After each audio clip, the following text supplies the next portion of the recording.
I'm kind of sad that Tamio got completed. I am too. But like, the thing is, they had to complete a minimum second tier planeswalker, right? And I think Tamio's reasonably second tier.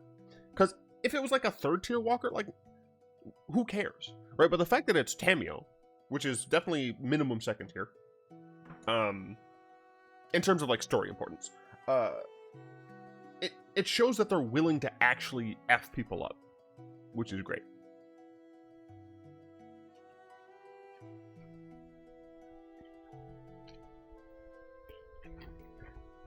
By the way, for those of you who don't know, I have text-to-speech on. I believe I set it to 100 bits. If you donate 100 bits, you can make the robot say essentially anything you want. It does have to be verified by a moderator because I need to make sure that I don't get banned from Twitch. But yeah, that is something that is on. Feel free to use it at your leisure. I need to make sure that fucking my Twitch was not muted. Cool. But it's an important character. Yeah. They couldn't complete Teferi because Phyrexian Teferi would break the multiverse end of the game. I think they couldn't... Well... So my guess is that... So Karn was already completed, so I doubt they're going to recomplete him. But I wouldn't actually be surprised if Teferi did get completed. I think for shock value, it's more likely that Elspeth or Johnny will be completed, because then they have to fight each other.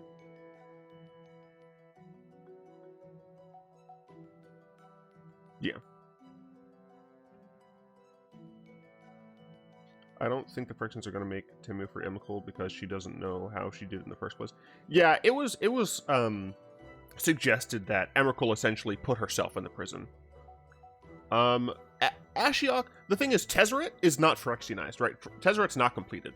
And I think that Tezzeret sees himself above the Phyrexians. So, at least for the bit, I don't think he's going to be completed by choice. He's going to be like, no, I will help Phyrexia further its goals, but I'm personally not going to be completed. Because it seems like completion is an entire process, right? It's something that that has to be worked around the spark. Or the soul, excuse me. Tez is immune to Phyrexianization. He's immune to, like, the oil Phyrexianizing him. I'm not sure if he's immune to the new conversion. But I know that Tezzeret, Koth, Elspeth... Oh, wait, I think Elspeth also had inoculations.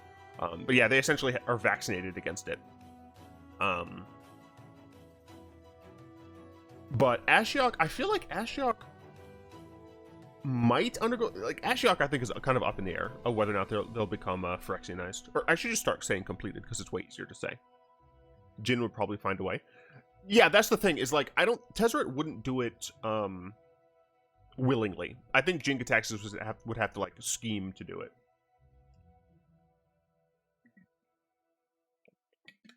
Is my chair not all the way up? No, it's all the way up.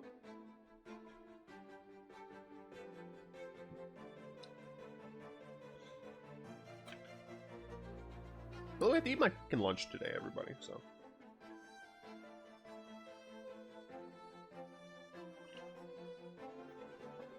Kind of surprised that they're having the Praetors on planes other than New Phyrexia. Do you think that Elish Norn will show up before we go back to New Phyrexia? No, I think the way that they're doing this is we're pretty poised to go to New Phyrexia pretty soon.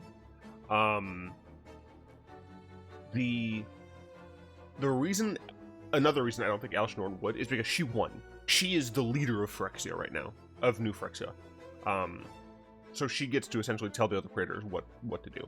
I'm surprised we didn't see Shieldred somewhere, but my bet is that because Shieldred was her main rival, that Shieldred is, like, stewing somewhere.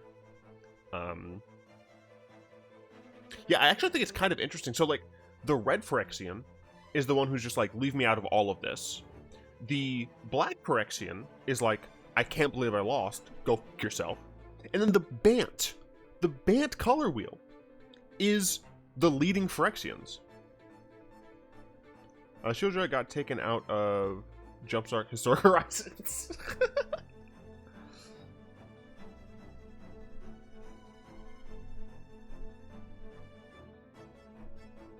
She's staying out of this further. Wow, hilarious. Yeah, no, I think generally speaking, we're probably going to be going to... Oh, I forgot. I was like, oh, we're going to be going to New Phyrexia sooner rather than later. I forgot we already know where we're going.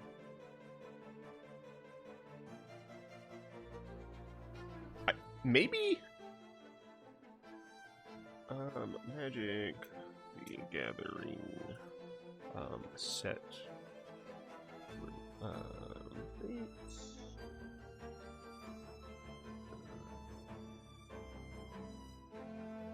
set schedule, there we go.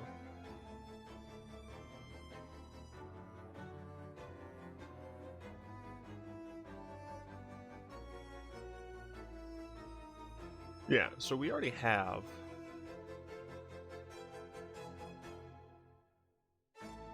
Unfinity, a commander thing, I guess, a new Capenna. Then we have Old School, as like a flashback set. Double Masters, sure. Jumpstart 2022, sure. And then Brothers War. And I guess this is all coming out this year as well. So, I mean, we know what's going to happen the rest of this. So, I think... yeah. I think that we're going to see New Phyrexia directly after the Brothers War. And here's why. I think this is setting up Phyrexia. Obviously, we had Jing Tactics. I think it wouldn't be nuts to see Shieldred here, actually. I think we see Shieldred here.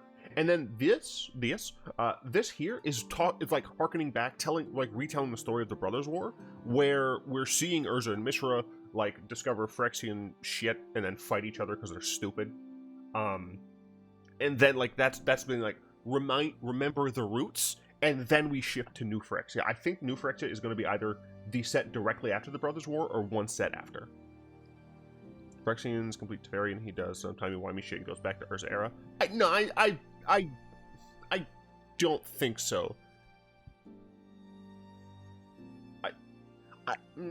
Wizards has already said, like, after the Khand of Tarkir stuff, that they're probably not going to be doing timey-wimey shit too much. Urza, my favorite MTG villain. Yep. Yeah, so Wizards has stated that we're going to have Urza and Mishra card, if I recall correctly.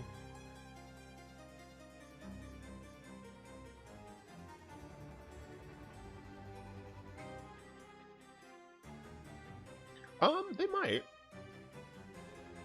Watch he lies all the time. True. Alright, chat, I need to eat, so I'm gonna mildly switch gears for a second. And I'm essentially just gonna have something to entertain you while I'm eating, so I'm loading up Arena now.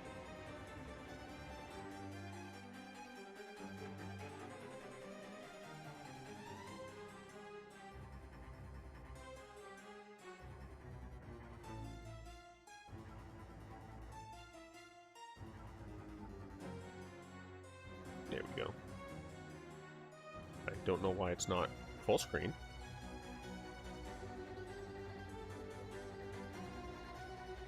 What the hell?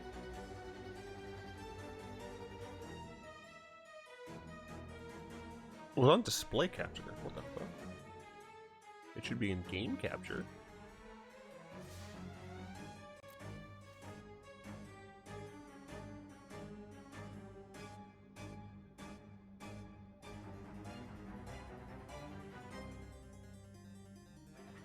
There we go. But yeah, I need to eat, so I'm going to just have this for a second. If you're talking about the Exile one, I'm not sure I like it.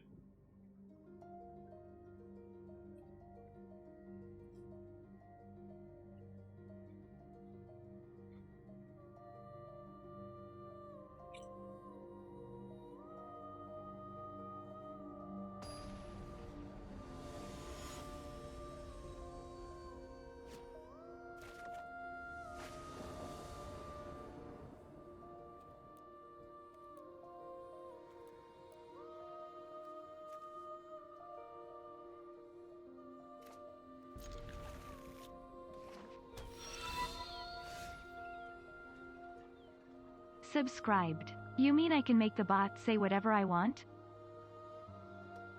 Essentially, yeah.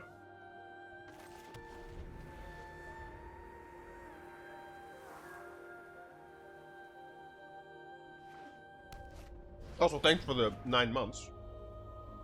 Baby's about to pop.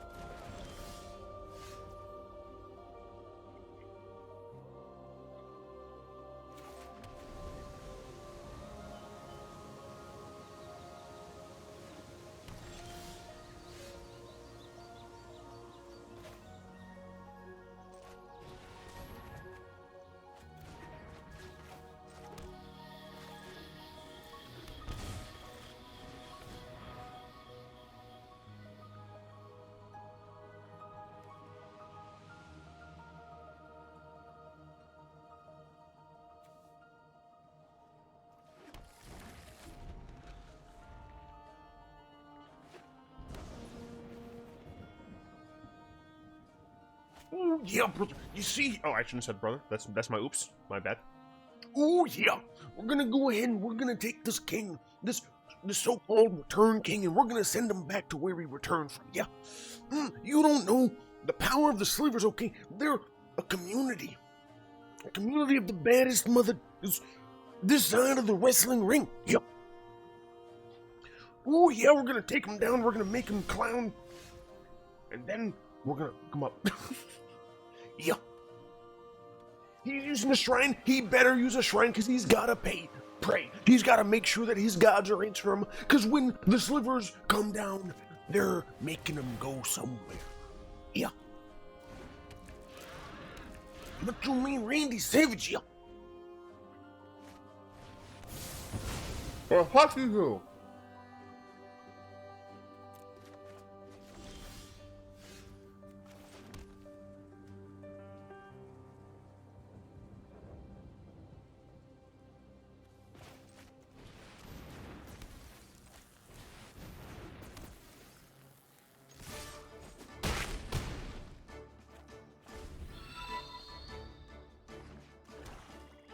Subscribed. I mainly subbed cause there were a lot of ads lol.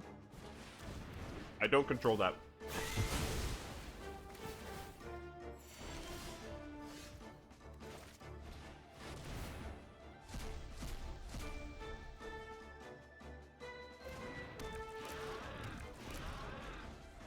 You have another board wipe.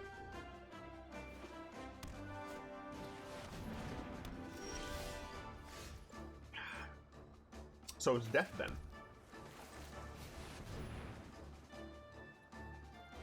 Alright, cool.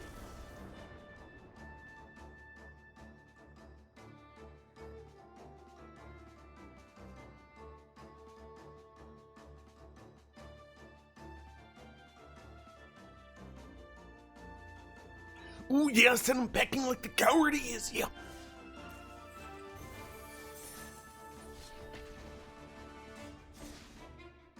This is how you chose that. I wake up every day and I choose violence.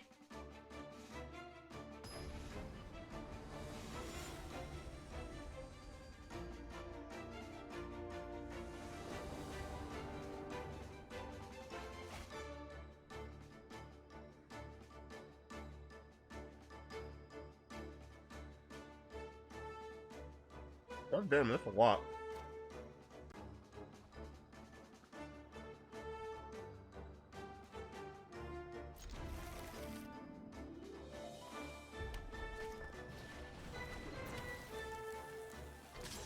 You get what you fucking deserve.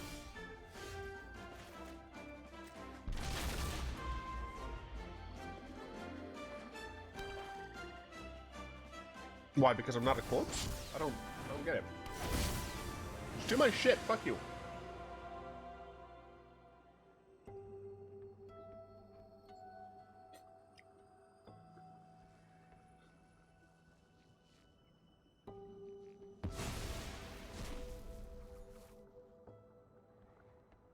I wanted that.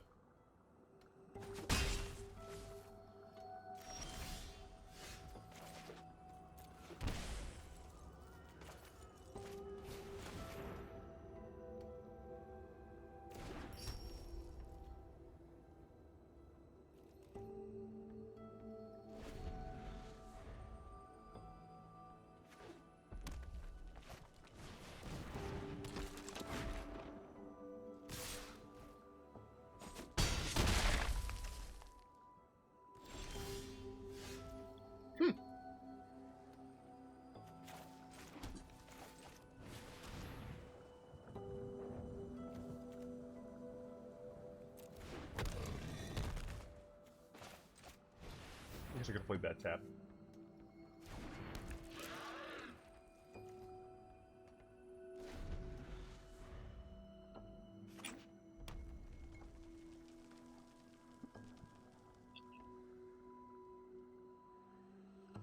Oh. How do you remember the memes, ma'am?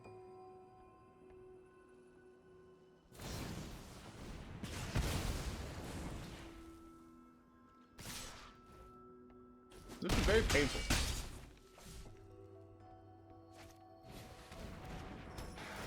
I feel like I'm going to die.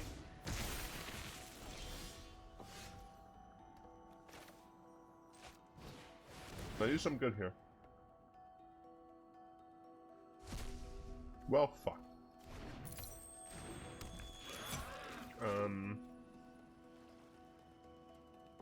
Oh, god damn it.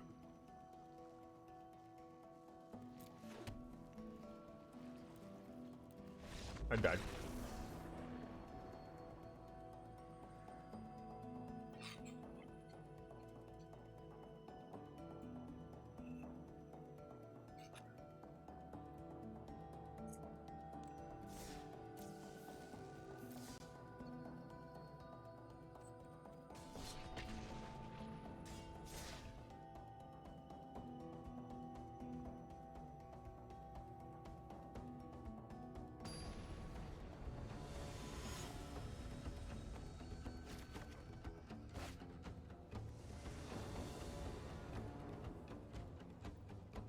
Smells some Mandela. Fucking name smells some Mandela. Fuck yeah, I find that amusing.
Yeah, I wanted to sequence it in such a way that I'll have Mirari's wait before I play the first sliver.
Exactly what I wanted.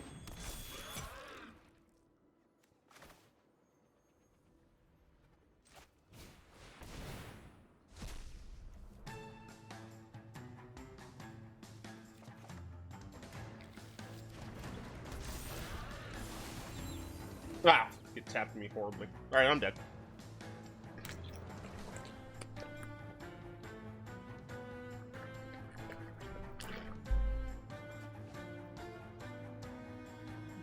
Game over, man. Game over.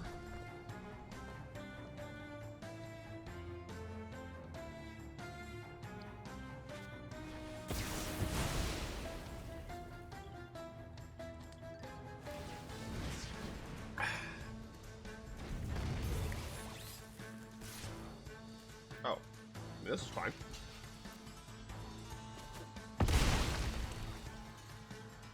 Can I just recast? Not an issue at all.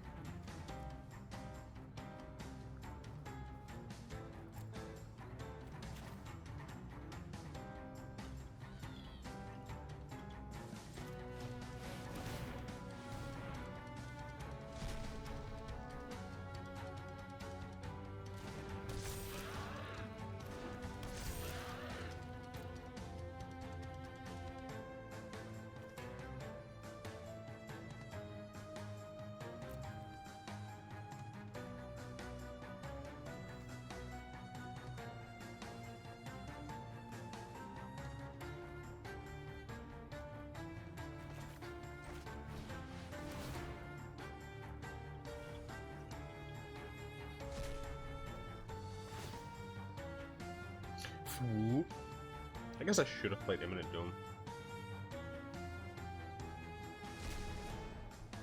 Oh, wait, no. Yeah, because I don't have another sliver that I could play.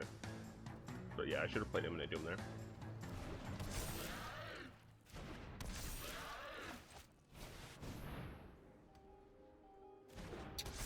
Alright, well. Am I dead? Yeah, it does look like they ran out of gas.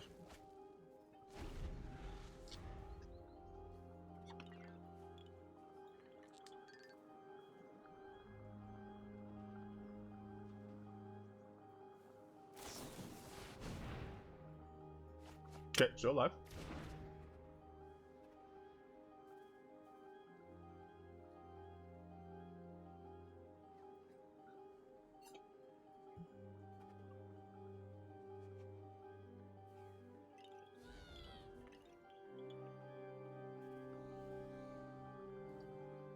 No. I don't trust the copyright system at all.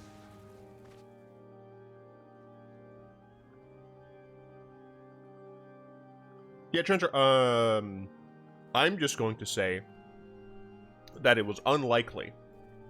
And that's it. Meteor Golem? Sure. My Slivars still have first strike. Hey, there we go.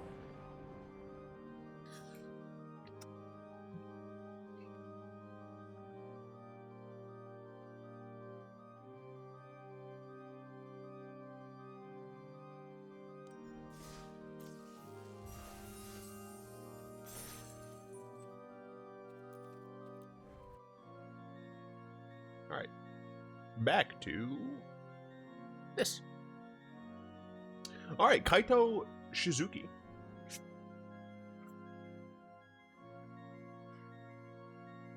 Oh crap, I forgot. I forgot to figure out how to get chat in here. That's my bad.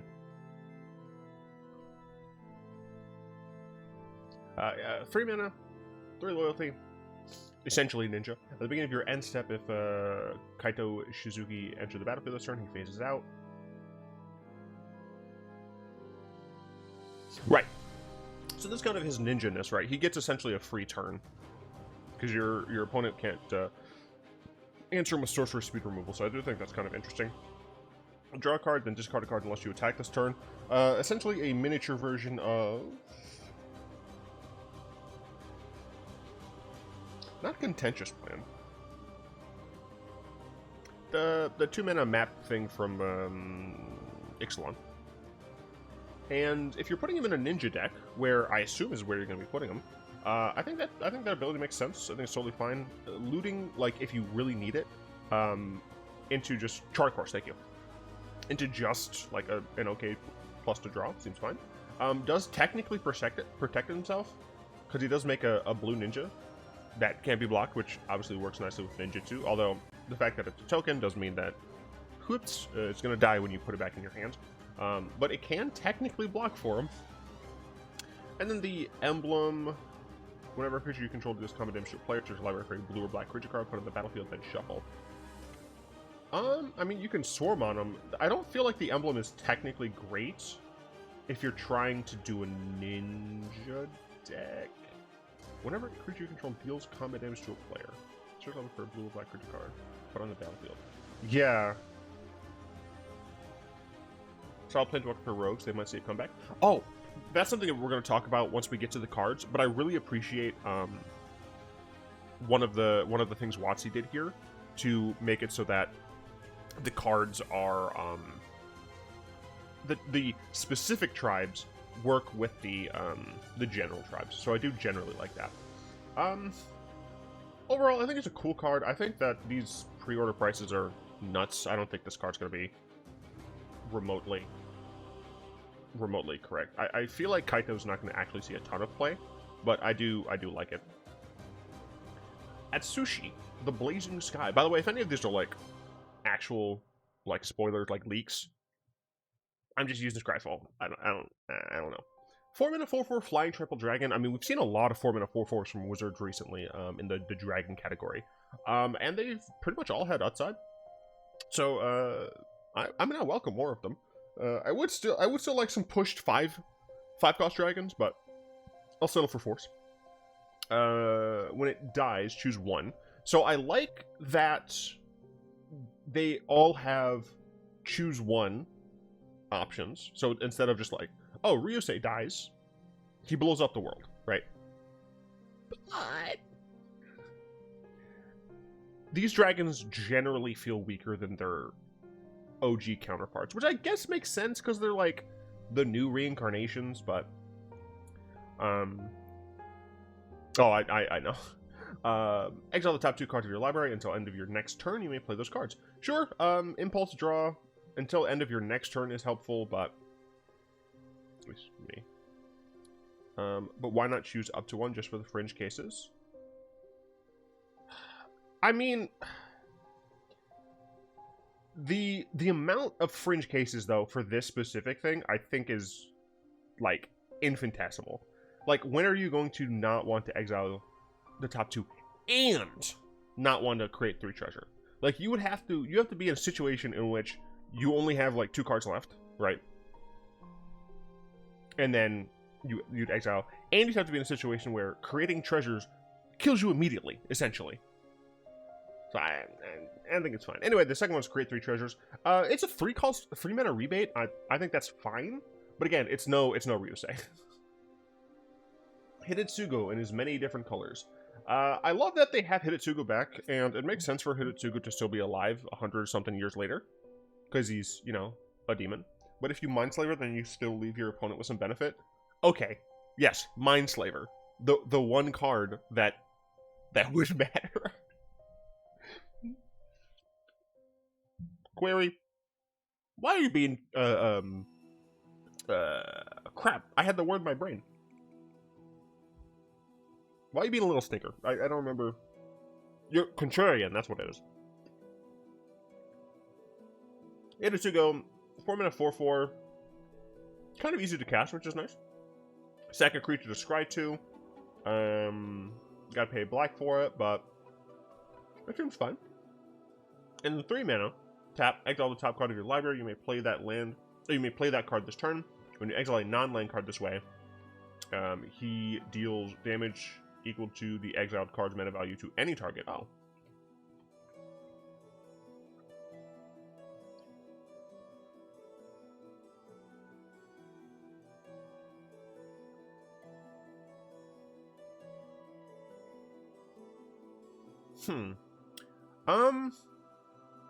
This card is like, it feels like 2 different directions to me. like, in terms of, like, Commander / Brawl, like, this feels like you want to be playing a bunch of creatures that like to die, which are relatively small, for the most part. But this one wants you to play, like, high mana value cards. I do love that you can just dome. I love that it works together in so far as, like, you get to sack a creature to scries to make sure that the top card is the best card. It seems weird. That said, I think this is going to be a pretty fine,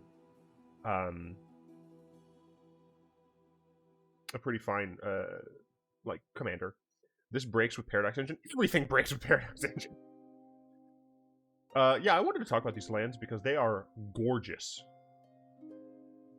Let's see. Out of these two planes, I love the sun in this one. But I like the overall composition of this one. I'm going to go with this one. The islands... Yeah, I mean, is it the same? Tomohito, I'm not gonna... So this is... Okay, so this is the same person. But yeah, I'm still gonna go with the paper cranes. Oh, goddamn. This one's the hardest so far. I love the paper lantern aesthetic. And this is like a legit ass swamp. I think I'm gonna go with paper lanterns. I'm gonna go with paper lanterns. We got Pretty Mountain Big Dragon. This one's interesting because it's like an industrial town. Like, obviously, like, this just looks like a place where you're doing a lot of, like, industrial shit. But it's also snowing, and that aesthetic is just very interesting to me. I love this mountain. Absolutely love it. But I think I'm going to go with the industrial town. And then last but not least is Forrest. This is an interesting perspective.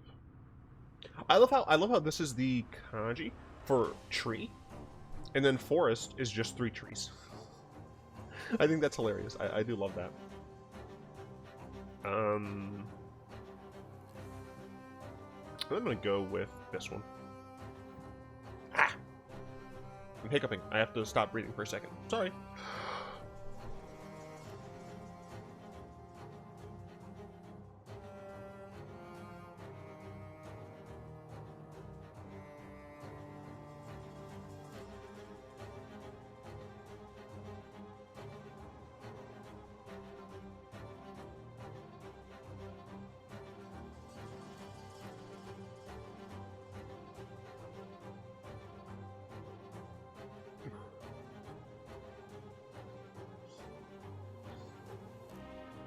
It takes me about that long to force the hiccuping to stop. Satoru Umezawa. There are so many different art versions. 3 mana, 2/4 human ninja. Whenever you activate a ninjutsu ability, look at the top 3 cards of your library, put one of them into your hand, and the rest on the bottom of your library in any order. This ability triggers only once each turn. Each creature card in your hand has ninjutsu. So that's very interesting. As a, like, ninja commander, right, you're now going to be able to include kind of like staple cards, right? Like, let's say you want to play Solemn Simulacrum, but oh no, you're playing a ninja deck. Well, you can still put it onto the field with ninjutsu, right? You can sneak it in. And I think that's very interesting. Obviously, you can have other effects. So, like, if you have a creature that, like, does something effed up on dealing combat damage, but isn't a ninja, then you can ninjutsu it in. And I think that's pretty nice whenever you activate a ninjutsu ability. And then you get to just, like, keep getting gas off of it. I think that's very good. Satoru or Yumiko for a ninja deck? Yumiko... Wait. Is Yumiko... If I haven't gotten to the card yet, I don't know. Time 2 ninjutsu and Blightsteel Colossus. Oh, no.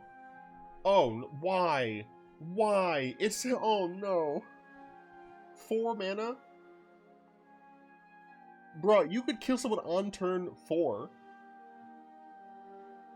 I mean, technically, wait. You could kill someone on turn 3, technically. You play Blue Source, Soul Ring. Next turn, Black Source, Satoru. third turn, you don't even have to play an additional land or mana source. You just attack with Satoru. Your opponent, one of them probably doesn't have creatures by now, and then you can kill them. Oh, and by the way, the Blightsteel Colossus is just on the field now. Gross. Yumiko is the one with Commander Ninjutsu from Commander Legends. Oh, they do slightly different things. I don't really... Yumiko is a ninjutsu commander, or a ninja commander, but Yumiko is also like a, I'm going to kill everyone with my high CMC cards. Right? One of my friends has a Yumiko deck, and it is frightening. I do like Satoru, though.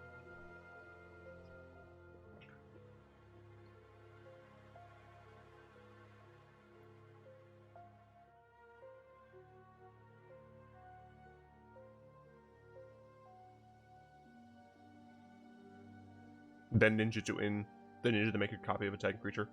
Disgusting. Tamio completed Sage. Get fucked on, I guess. 2 green Phyrexian Simic. Blow.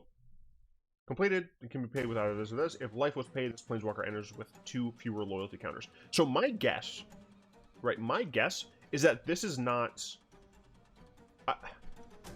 my guess is that this is not the full text, insofar as I think that we're probably going to see some other completed cards, and maybe they'll be different. So if it's a creature that's completed, it's, you know, if life was paid, this this creature enters with, you know, 2 -1/-1 counters, something like that.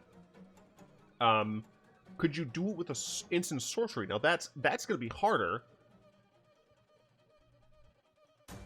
because that it would be specific to the card, and this isn't specific to the card. But I don't know.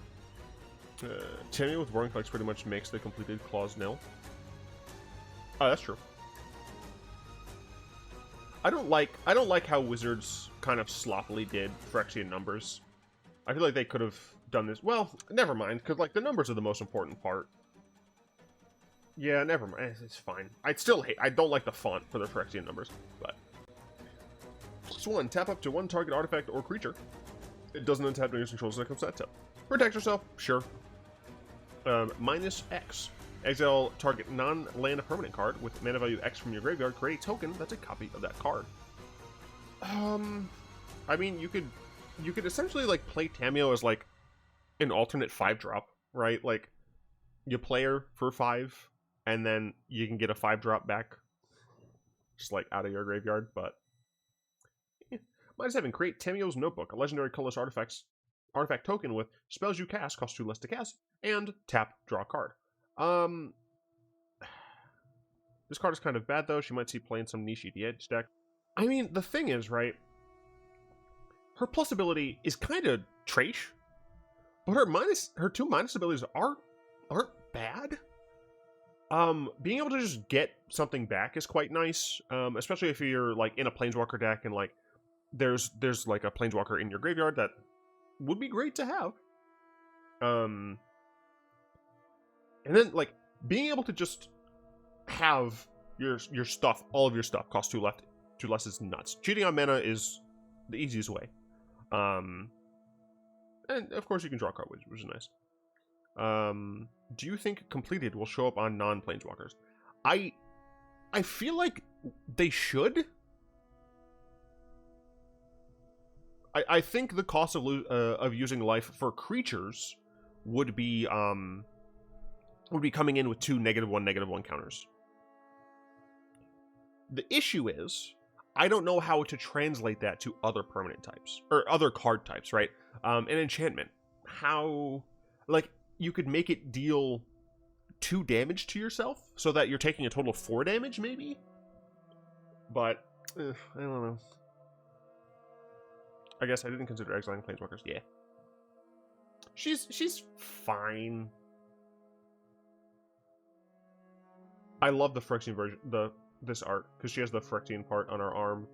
And I assume that's on her forehead as well, but it might just be a gem thing. Thousand-Faced Shadow. Single blue for a 1/1 human ninja. Has ninjutsu 4. Alright. It's flying. Okay. When Thousand Face Shadow enters the battlefield from your hand, if it's attacking, create a token that's a copy of another target attacking creature. The token enters the battlefield tapped and attacking. Notably, oh, can they complete enchantments? I guess not. Yeah, no, I guess it only makes sense for creatures and planeswalkers. Yeah, alright, never mind. I'm stupid. Yeah, you wouldn't have to have the completion text. You could just have a different mechanic for those. Yeah, no, that, yeah, makes a lot of sense. What is this? Gladiator tournament announcement. Cool. Then I also got an email, which I do not want to put on this screen. No one's using the text-to-speech. Come on, guys. It's fucking text-to-speech. And artifacts. Yeah, artifacts would make sense as well, but I don't know how they would do that with that. Back to Thousand Face Shadow. The battlefield. So I like this card because it plays 2 roles in the ninja deck, right? It's a cheap, evasive creature to be able to attack unblocked and trigger your ninjutsu in hand. But it's also a card where you get some benefit out of ninjutsuing it. You get to just create a copy of something, possibly one of your ninjas. I like it. I'm hoping that ninjas don't surpass the rogue deck and me hating them. The Kami War. 6 mana. It's actually the same mana as Okagachi, the one from the Dragon deck. Exile target permanent and opponent controls. Okay. I mean, we have things like the 5 mana Elspeth Conquers Death and stuff. This one, you exile a permanent. You can exile their land if you want. Pretty sick. Return up to 2 other target non-land permanents to its owner's hand. Then each opponent discards a card. So you can bounce your own stuff to re-get ETB triggers. Obviously, it can't bounce itself. Although, one sec, I'll get to that thought in a bit. You can bounce your opponent's stuff, then they have to discard. Cool stuff, cool. Then exile it, return to the battlefield transformed, and it's transformed as a 6/6 with flying and trample. And then when it attacks, defending player chooses a non-land card in your graveyard, return that card to your hand, and it gets +X/+O until end of turn, where X is the mana value of that card. I love this card. This is a dank saga. I love the Okagachi thing. I really like what they did with sagas here. They made them different, right? They made it so that you can actually do a thing, and they were able to work around the fact that this should be legendary by the fact that it's not Okagachi. It is a manifestation of Okagachi. But no, I think so. You can play one of these, right? Turn 6, you play Kami War. You exile something.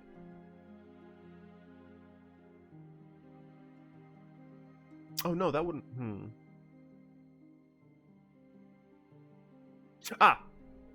Yeah, okay. Turn 7, this thing triggers, do whatever. You play a second Kami War, exile something. On your 3rd turn that you have this out, you stack the triggers such that the exile one resolves 2nd, and then you bounce it to your hand. Oh, but it doesn't. It doesn't work. It doesn't work. You have to play them on the same turn. Never mind.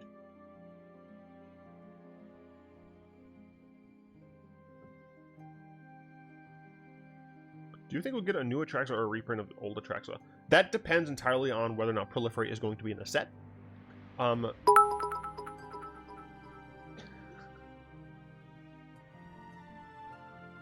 No, you didn't use the text-to-speech.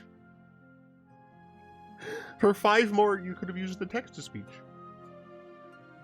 It's not much, but I'm glad to see you're still going. Good luck. Thank you, Dusty. You have to scroll down a little, I think, to see it under the video.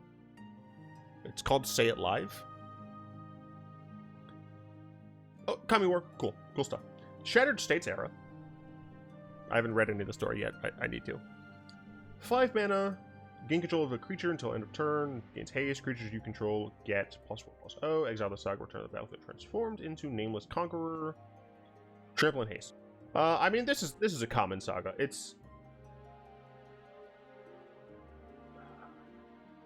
I don't think this is good and limited.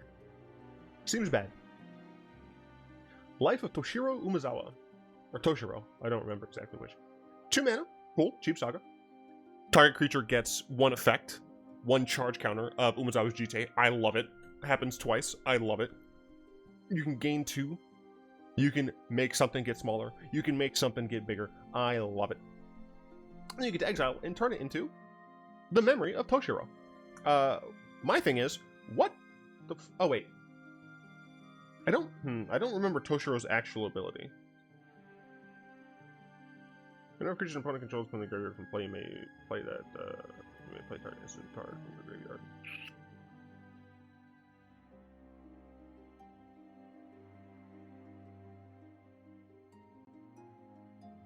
Yeah, I don't get it. I mean, it's cool. Don't get me wrong. It's a two mana saga that has some pretty good baseline. Turns into a 2/3, where if you need to, you can add a black. I just don't get it. I guess. Yeah, I don't get it. The Modern Age. 2 mana. Draw a card, then discard. Draw a card, then discard. Exile it and return it transformed as a Vector Glider. It's a cool little spirit. What do you think of the Tamio card story? The story and their cards? The story and the cards doesn't give me much information. And I haven't read the story yet. It's a 2/3. It's fine. Yeah, double loot into 2/3 flyer. Reasonable and limited. Michiko's Reign of Truth. 2 mana. Target creature gets +1/+1 for until end of turn for each artifact and or enchantment. So this is minimum +1/+1. And then you turn it into Portrait of Michiko. Gets +1/+1 for each artifact and or enchantment you control. I mean, this seems fine.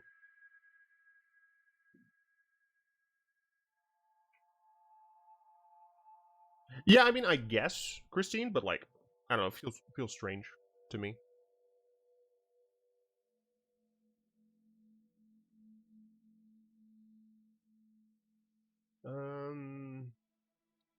Again, like, the 2 mana ones seem like pretty fine so far.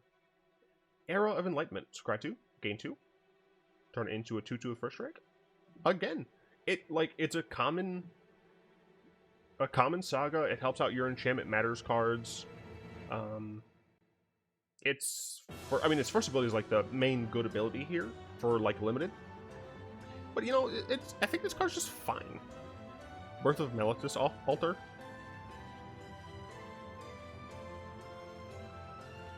No, this is Birth of Malicious retrained. Subscribed.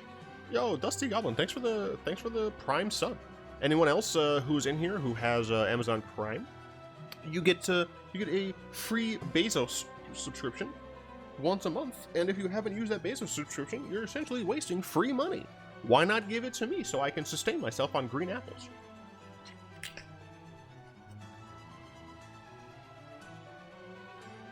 I love green apples. Yeah, I like this. Ow. Yo, this is freaking Yu-Gi-Oh! Art right here, dude. Owl of the Dawn Sky. 5 mana, 5/4. Flying, Vigilance. When it dies, choose one. Look at the top 7 cards of your library. Put any number of non-land permanent cards with total mana value 4 or less from among them onto the battlefield.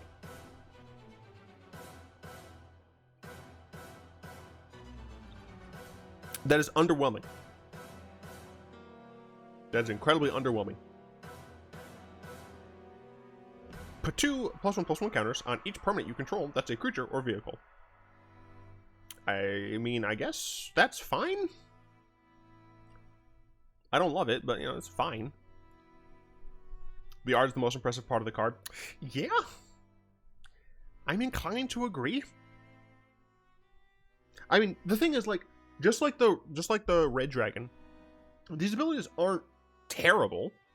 It's just when comparing to their ancestral versions, they're lackluster.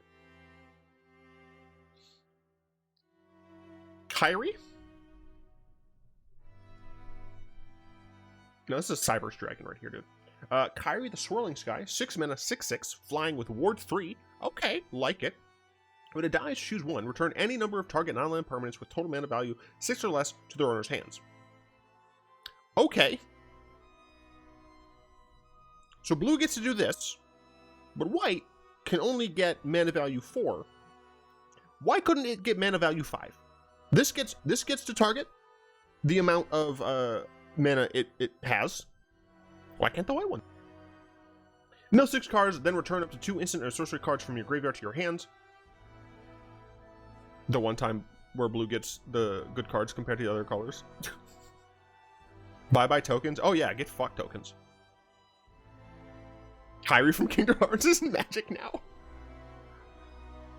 If white could hit 5, then it can chain into itself. And? You're trading a 5-drop for a 5-drop. Like, that's fine. I can only think that white might have something good at 5 in the future. Can that future be now, please? So far, best one of them. The ward, like, Vigilance on the Dragon, who cares? Trample on 4 power, who cares, essentially? Ward 3 on a 6/6, pretty good. First ability, pretty strong. Second ability is okay, but again, kind of fine. It's white, it can never be now. Jeez, get fucked. Azusa's many journeys. She's lost but seeking. I still don't understand Azusa's story, because I haven't read any of the stories. I should, but I didn't. Play an additional land this turn. Cool. Gain 3 life. Sure. And it turns into Likeness of the Seeker, where you get to untap 3 lands if it becomes blocked. Weird, but okay, I guess. Again, it's an uncommon 2-mana one, which means, in my opinion, it's fine. Right? Like, the turn you play it, you can essentially rebate yourself 1 mana. Gaining 3 life is a non-chapter, really. And then you get a 3/3 for free that you can untap some lands. Okay, hear me out. If it was 5 CMC, then if you have the Cauldron of Eternity out and nothing else in the yard, you can have infinite cycling of 2 of them without any people. Okay, I mean, I guess.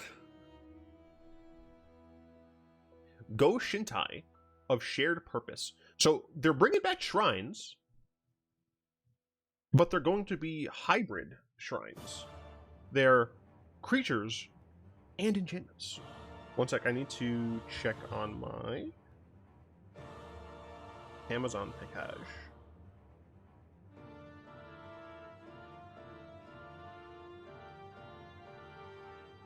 Okay, should be here at like 3:30. That's fine.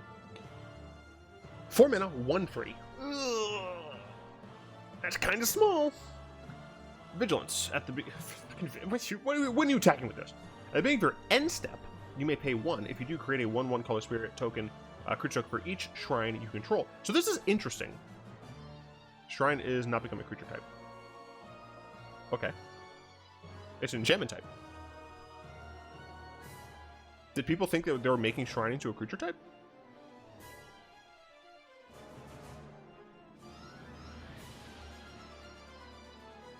I'm going to stop neglecting my own stream now. Well, good luck with the cards. I'll be in the next stream. Sounds good. If they print a folklore shrine in this style, I'm switching the commander of my shrines deck, even if it's worse. I mean, absolutely. That makes a ton of sense, yeah. But yeah, that's people need better critical thinking skill. So it's interesting. So we've had at the beginning of upkeep, we've had at the beginning of the main phase, and now we have at the beginning of the end step. So I really like that progression, because technically this doesn't have a creature type. Okay, that's fair. I will admit that that's fair. Yes, that is reasonable. I can understand the confusion then. I'm an asshole. Hey, what's up, weekend? The vigilance on this card, the body on this card, makes me feel like it's not gonna last at the end step. The fact that you have to pay a mana seems kind of sketch, but at the bare minimum, you're getting a 1/1. If you're playing this card, you're playing a shrine deck for sure. So you're probably gonna get, you know, at least 2 value of this. I think this card's okay. It's definitely weaker than... I feel like, personally, it's weaker than the OG White Shrine. I don't know if it's weaker than the new White Shrine. The Sanctums.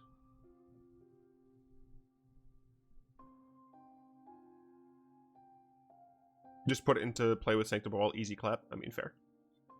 The Wandering Emperor. Well, we know who the Wanderer is. The Wanderer is. I actually really like this art because her eyes are black. I'm so pissed at WotC for the double feature set. Yeah, I'm disappointed. By the way, anyone who is curious about joining Patreon, and you enjoy limited content, I have limited content on my Patreon. I just released a double feature video where I drafted it and talk shit about it because it's not double feature. It's just Crimson Vow plus Midnight Hunt mashed together. It's Sedge. So I have limited content. That is true. I have limited content. The White Sanctum can save you from lethal or control the board a bit. I mean, that's true. Smooth segue. Thanks. Wandering Emperor. 4-minute free loyalty flash. As long as the Wandering Emperor enters the battlefield this turn, you may activate her loyal abilities anytime you cast instant. You get to be able to flash it in at end of turn, holding up some other interaction. I think that's totally cool. Put a 1/1 counter on up to one target creature. It gains first strike until end of turn. You can use this as a really expensive combat trick that leaves a planeswalker behind, right? Like you flash this in, you make one of your 2/2s a 3/3 with first strike, you block a 4/3, right? It's pretty fine. You can make a 2/2 samurai with vigilance. Again, you can use that to block and protect. And you can exile target tap creature and you gain 2 life. Now, you'll notice there's no ultimate on this card. And I think it's because, like, you're trading in the versatility of Flash for generally weaker abilities. That said, all these abilities, in my opinion, are very reasonably costed, right? +1 for a buff and first strike, cool. -2 for a vigilance creature, or -1, sorry. That's good. And -2, you get to exile something and gain life. It seems good.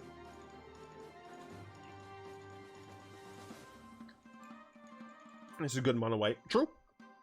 Instead of buying a double feature pack, I bought a MH2 set booster pack and pulled the Misty Rainforest.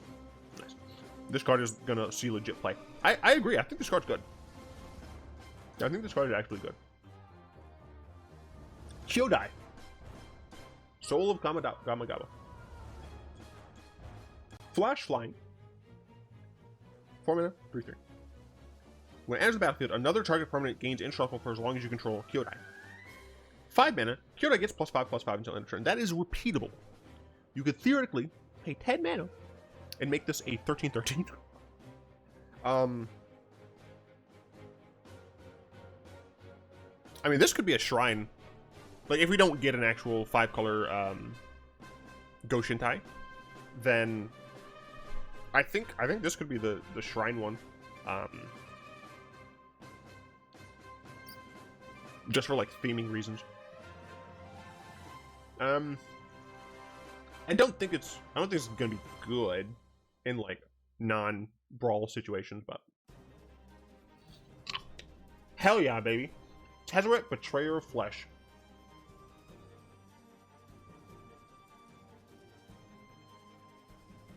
It's some sick art. 4 mana, 4 loyalty.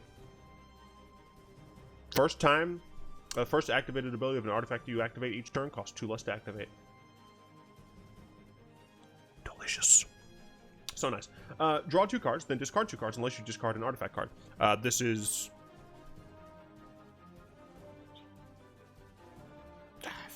I never remember the names of these cards. It's a freaking, like, divination style card. It's slightly different, but still. So that's fine.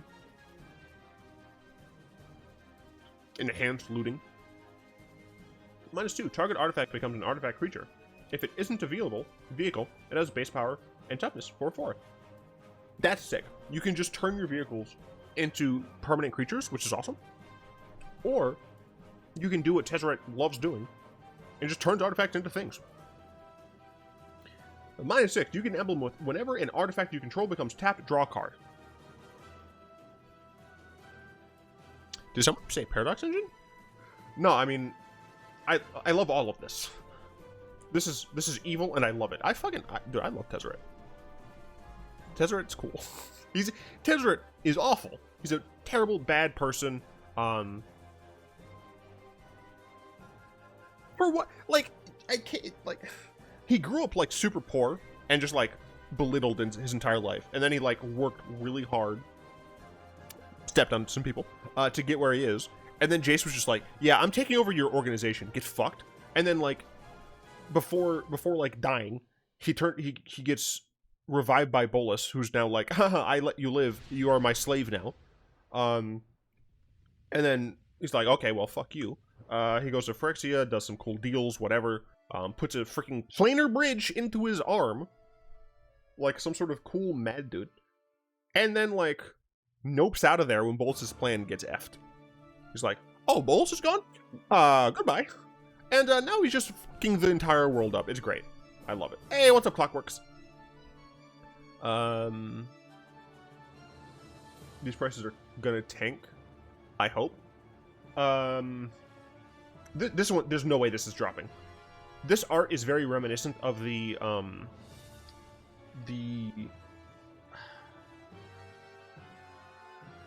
I don't remember what it was called, but, like, they had a big Planeswalker edition, like, during War set release, I think.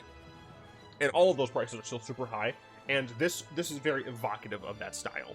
So I feel like this art, or this price, is not going to tank. I'm surprised that this one is lower than this one. I don't know, I just like it. I'm pretty sure he worked with the Phyrexians to upgrade the planar bridge. Well, his arm, like, fucking exploded at some point. So I assume that he did. That he, upgraded it.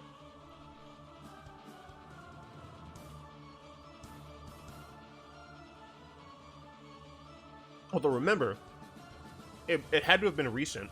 Or I have to read the rest of the story, because I don't know if Jin-Gitaxias is made out of less flesh than Vorinclex. But if you recall from the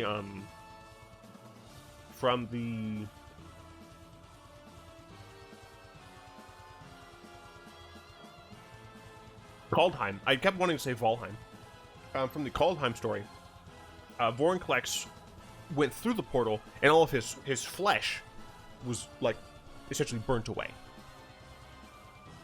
The only reason that he was able to, like, reconstitute himself is because a stupid deer came up to him and was like, I wonder what this is. And Vorinclex was just like, fucking consumed it. Beat someone up with your soul ring. The Tezzeret, freaking, I love it. Jin-Gitaxias Progress Tyrant, 7 mana, 5/5. Okay. A little bit more toughness. No flash. No flash. My man's is huge. He's holding up a freaking samurai helmet. I think they fixed that, maybe. Yeah, probably, but... Whenever you cast an artifact, instant, or sorcery spell, copy that spell. You may choose new targets for the copy. This ability triggers only once each turn. Wizards, I'm really getting sick of this shit. Getting real sick of this shit. I mean, is it more balanced? I guess, but, like, stop it. Stop making cards less cool. It's a 7 mana 5/5, man. Anyway, whenever an opponent casts an artifact, instant sorcery spell, counter that spell. This ability triggers only once each turn. This one's kind of more fair. This one, let me have a lot of fun. This one, I will allow only not letting my opponent have a little bit of fun.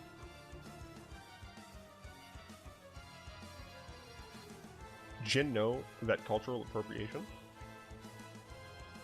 Druid, I don't know what the fuck you're talking about. Lovely Phyrexian. Excuse me, I would like to click on this. Thank you. Which version do I like more?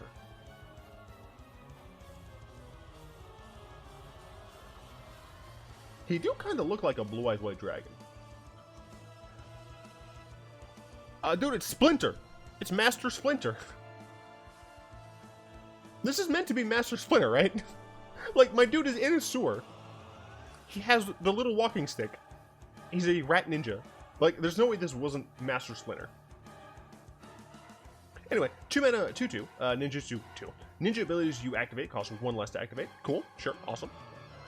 Other ninja and rogue creatures you control get +1/+1. I love that, like, ninjas are just rogues, but they're specific to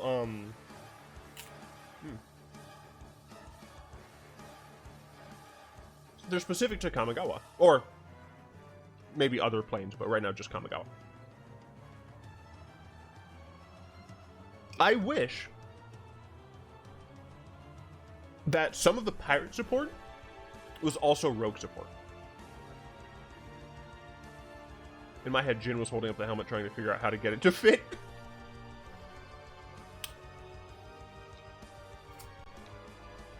I just imagine him taking two of his giant claws. Just like setting it on top of his head. But no, I'm super happy that ninjas also support rogues here. And that samurai also support warriors. I think that's great. This card, also great. I mean, it's a ninja lord, it's a rogue lord, it's a 2-mana lord. What's not to love? Boseiju, Who Endures. Legendary land. Tap out a green. Channel. They brought back channel. Interesting, cool, I like it. Discard Boseiju, Who Endures. Destroy target artifact, enchantment, or non-basic land an opponent controls. That player may search the library for a land card with a basic land type, so they can get shocks. Put it onto the battlefield, then shuffle. This ability costs 1 less to activate for each legendary creature you control.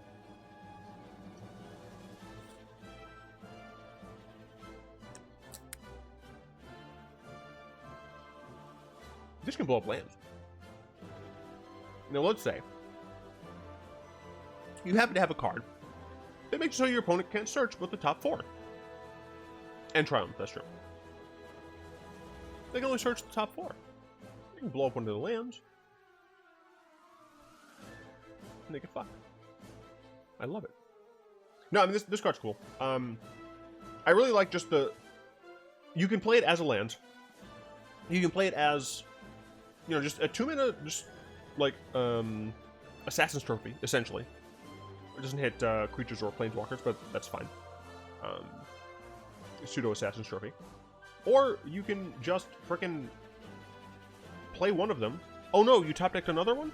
Get rid of that one. I do love Channel on legendary things. And I think it's better than Grandeur.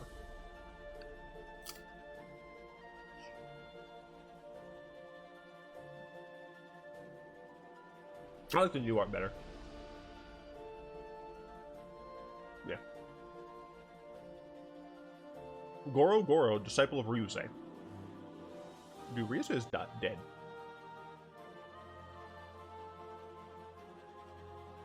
Two-mana 2/2. Goblin Samurai. Creatures you control gain haste until end of turn. Cool. It was nice. 5-mana, create a 5/5 red dragon spear creature token with flying. Activate only if you control an attacking modified creature. Equipment, auras you control, and counters are modifications. This way, your opponent can't pacify one of your creatures and be like, huh, it's modified now, get effed.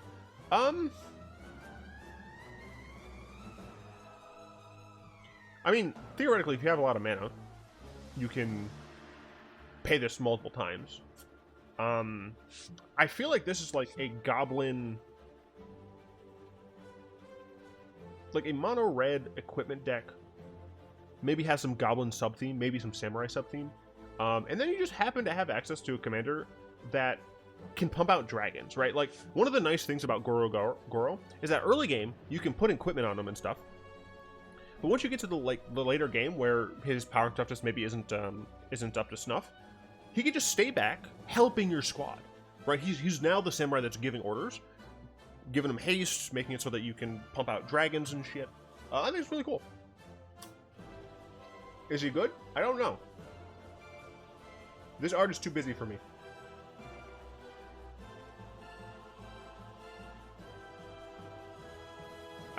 I can't. He could also be in the 99, yeah. The Reality Chip is a 2-mana legendary creature. Legendary artifact creature. Equipment, jellyfish. It's a Narcomoeba. I just love that it looks like the top of a classical roof. It's 0/4, you may look at the top card of your library anytime. As long as the Reality Chip is attached to a creature, you may play lands and cast spells from the top of your library. Cool. Reconfigure of 2 and a blue. Attached to target creature you control, or unattached from a creature. Reconfigure only as a sorcery. While attached, this isn't a creature. I think this is a really cool way to essentially like have bestow for artifacts. for equipment. I like that you get to just cast it. It comes in. It's a creature. Like it's an equipment that doesn't lose effectiveness if you don't have other creatures, right? Like it by itself, it is a creature. You can put it onto another creature, and you get a benefit for it. I think that's really cool. I like this. I like this mechanic.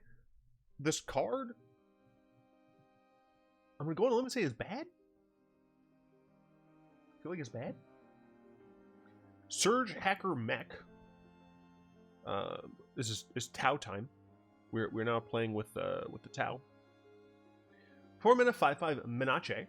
When Surge Hacker Mech enters the battlefield, it deals damage equal to twice the number of vehicles you control to target creature or planeswalker an opponent controls. Crew for 4.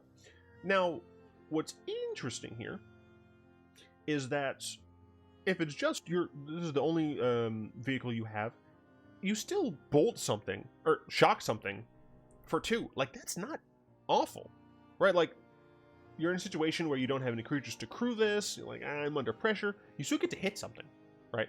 And if you played one other vehicle, you're doming something for 4. That can take out a lot of planeswalkers. That can take out a lot of creatures. I like it. Is it great? I don't know. It has Menace, but it is a crew cost 4.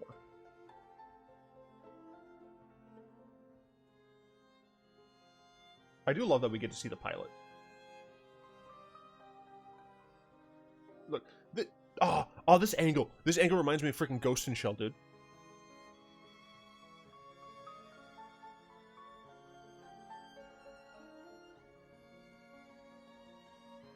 Yeah, it reminds me of Ghost in Shell. Enthusiastic Mechanaut is a goblin artificer. I'm glad that they still made the goblins like rock gremlins. I do appreciate that. 2 mana 2/2 flying artifact spells you cast cost 1 less to cast. It's like the goblin. Is it goblin? Goblin Electromancer that makes instant sorceries cheaper. Makes artifact spells cheaper. Cool. I like it. It does what it needs to do. Jukai Naturalist. 2 mana 2/2 lifelink enchantment spells you cast cost 2 less to cast. Man, I wonder if they're connected in some way. How cool. This one's an enchantment. This was an artifact. This one has lifelink. This one has flying. This one makes artifacts cheaper. This one makes enchantments cheaper. Cool. No, this card great. Immediately goes into your green-white X enchantment decks, like Sithis. Cool. Cool stuff.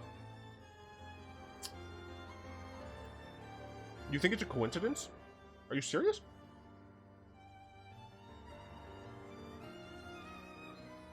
Wait, what do you mean you think it's a coincidence? They're both the same kind of promo as well.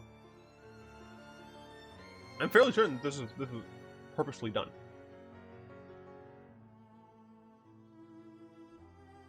Greetings, fellow inventors, the Aki shouted, attempting a friendly smile.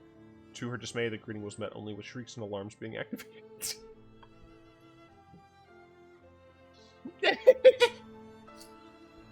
Oh, sad goblin lady can't get a customer.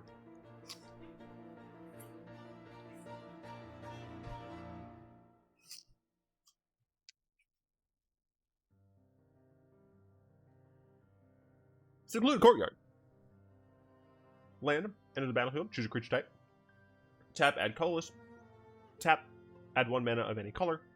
Spend this mana only to cast a creature spell of the chosen type, or activate the ability of a creature of the chosen type.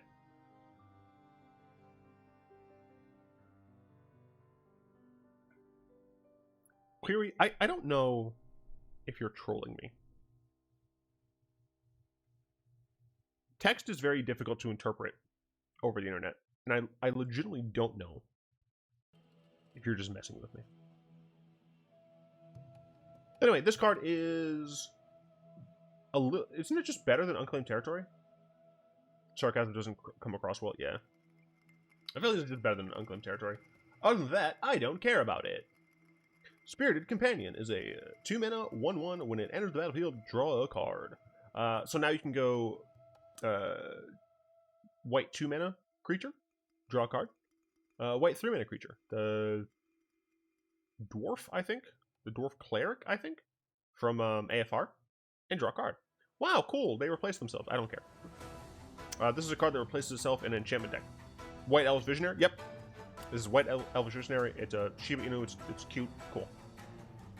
Teachings of the Ćeran. Mill 3 cards, create a 1/1 color serpent, or colorless spirit. Put a 1/1 counter on target creature you control. Exile and return it to the battlefield transformed into Ćeran Touched Orochi. Whenever it attacks, exile target creature card from a graveyard. When you do, create a spirit. Exile target non-creature card from a graveyard. When you do, put a 1/1 counter on target creature control. So this one, I feel like, is worse than a lot of the other common and uncommon ones. Because of, like, sure, this feeds into its next ability. You can make your spirit that you got on this a little bit bigger.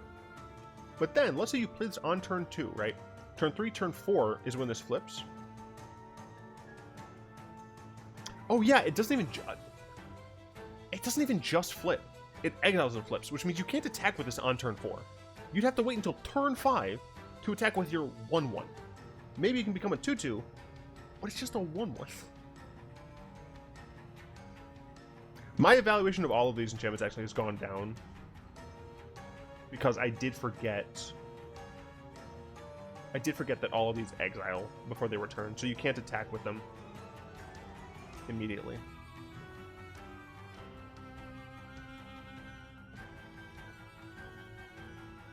Because see, they didn't have to do this. They could legitimately have just said transform this card.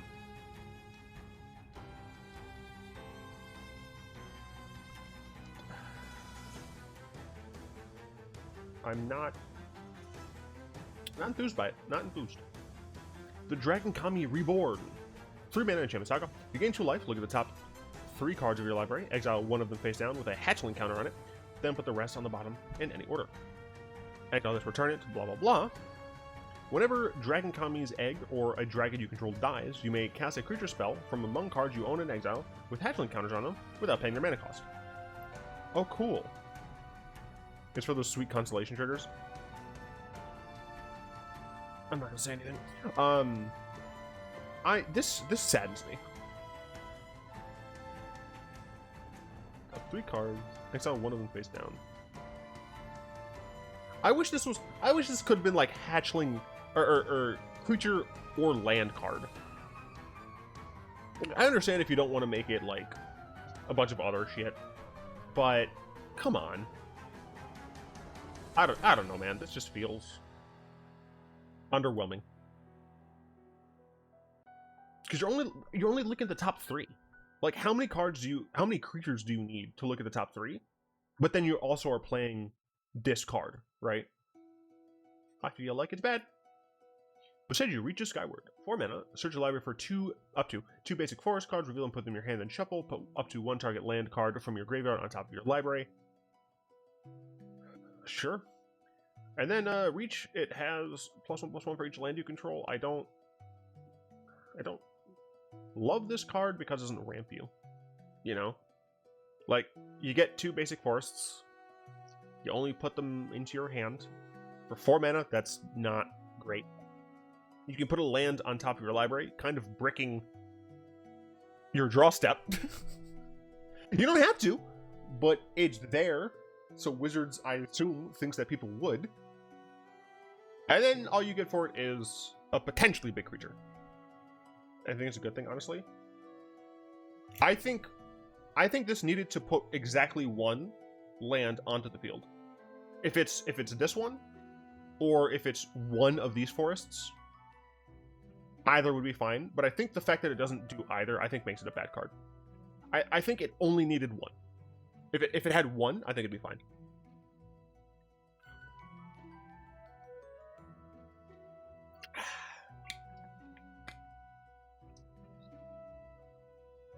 That's true. But my reasoning for it is that the second chapter you're not always going to have access to, right? Additionally, like, if you choose it, it's going on top of your library. Like, that means your opponent knows what you're going to draw. Because of when this triggers, you can't like see what your opponent's going to do before you make the decision. I don't know. I just think it's kind of bad. Behold the Unspeakable. I cannot believe that they decided to reference the Unspeakable, and I'm so happy that they did. 5 mana creatures you don't control get -2/-0 until your next turn. Reasonable. If you have 1 or fewer cards in hand, draw 4 cards. Otherwise, scry 2, then draw 2 cards. Again, like, that's good. Excuse me. And then Transform. Flying Trample. Gets +1/+1 for each card in your hand. So, again, like, these are very similar. Except, this one helps you survive, which is what you want at freaking 5 mana. Then, you either get to draw 4, or you get to scry and draw 2. And you get a thing. And it has evasion and trample. With sacklands, you can pretty much guarantee it, though. Yeah, how many sacklands are in standard? How many sacklands are played in historic, even?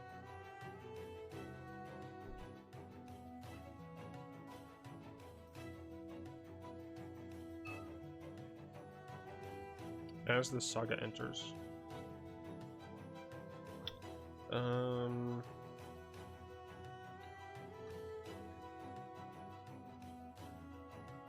They all say that.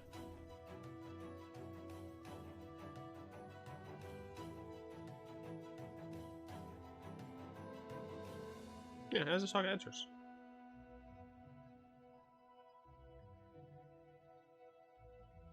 Yeah, they all say that. Failed patches sometimes? Yes, sometimes. I very rarely see failed patches. Even Dominaria sagas. The Antiquities. Yeah, even the Dominaria ones. Yeah. I like Behold. Tamiyo's Completion. 4 mana, Flash, Aura. Rip Tamiyo. Enchant artifact, creature, or planeswalker. When Tamiyo's Completion enters the battlefield, tap enchanted permanent. If it's an equipment, unattach it. Enchanted permanent loses all abilities and does not untap during its controller's untap step. I mean, it's the same kind of claustrophobia type enchantment. Can enchant an array of things. Cool. Art is devastating.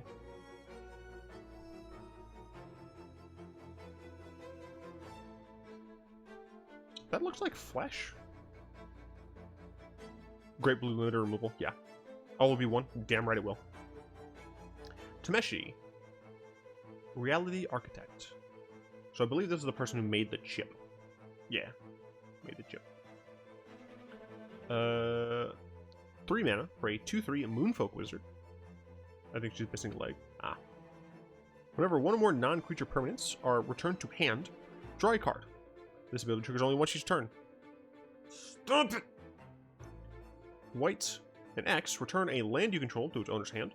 Return target artifact or enchantment card with mana value X or less from your graveyard to the battlefield. This card is fucking strange, but I will say Zuckerberg isn't a robot, he's a moonfolk.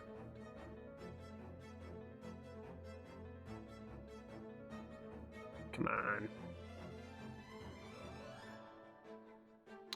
And this is... both arts are too expressive to be Zuck. Yeah, they're too expressive to be Zuck. This character looks too cool to be the Berg, you know? I will say, it makes sense that this has to be once per turn because you're returning...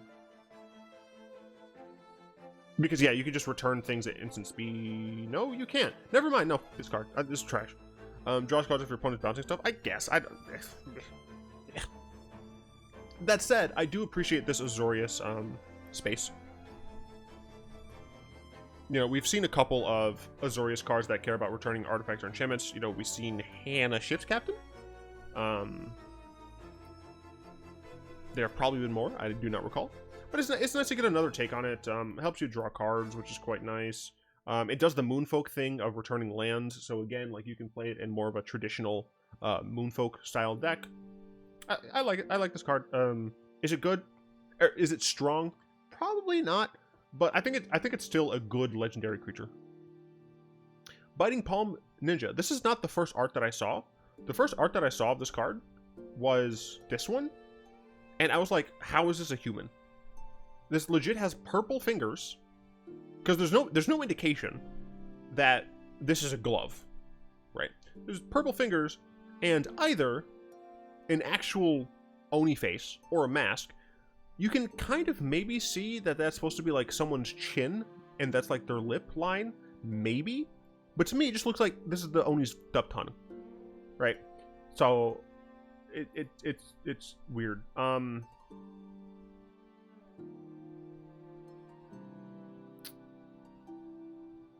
that looks painful, dude.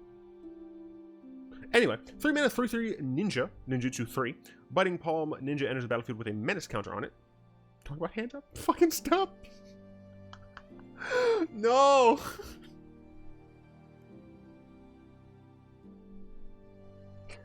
Oh, bad query. Anyway, it enters with a menace counter on it.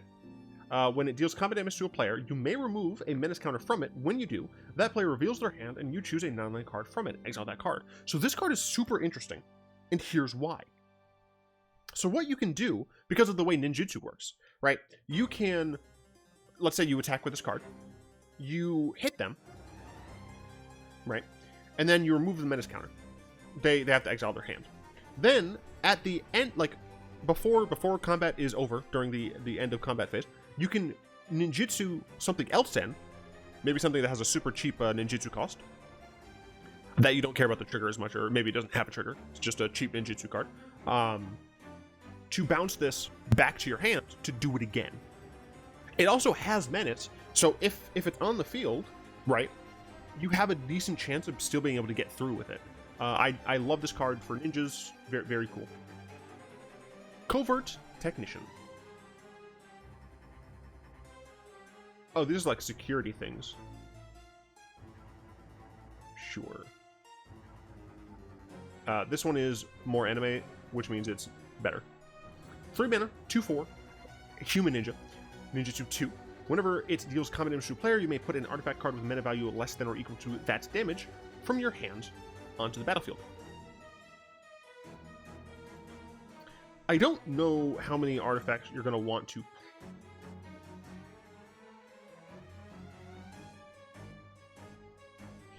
I forgot that there are a decent number of artifact creatures in this set. Combat damage to a player, you may put an artifact.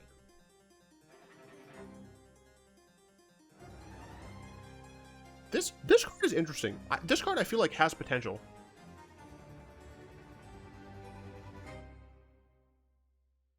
I feel like this card has potential, I just don't see it. Also, Waifu AF.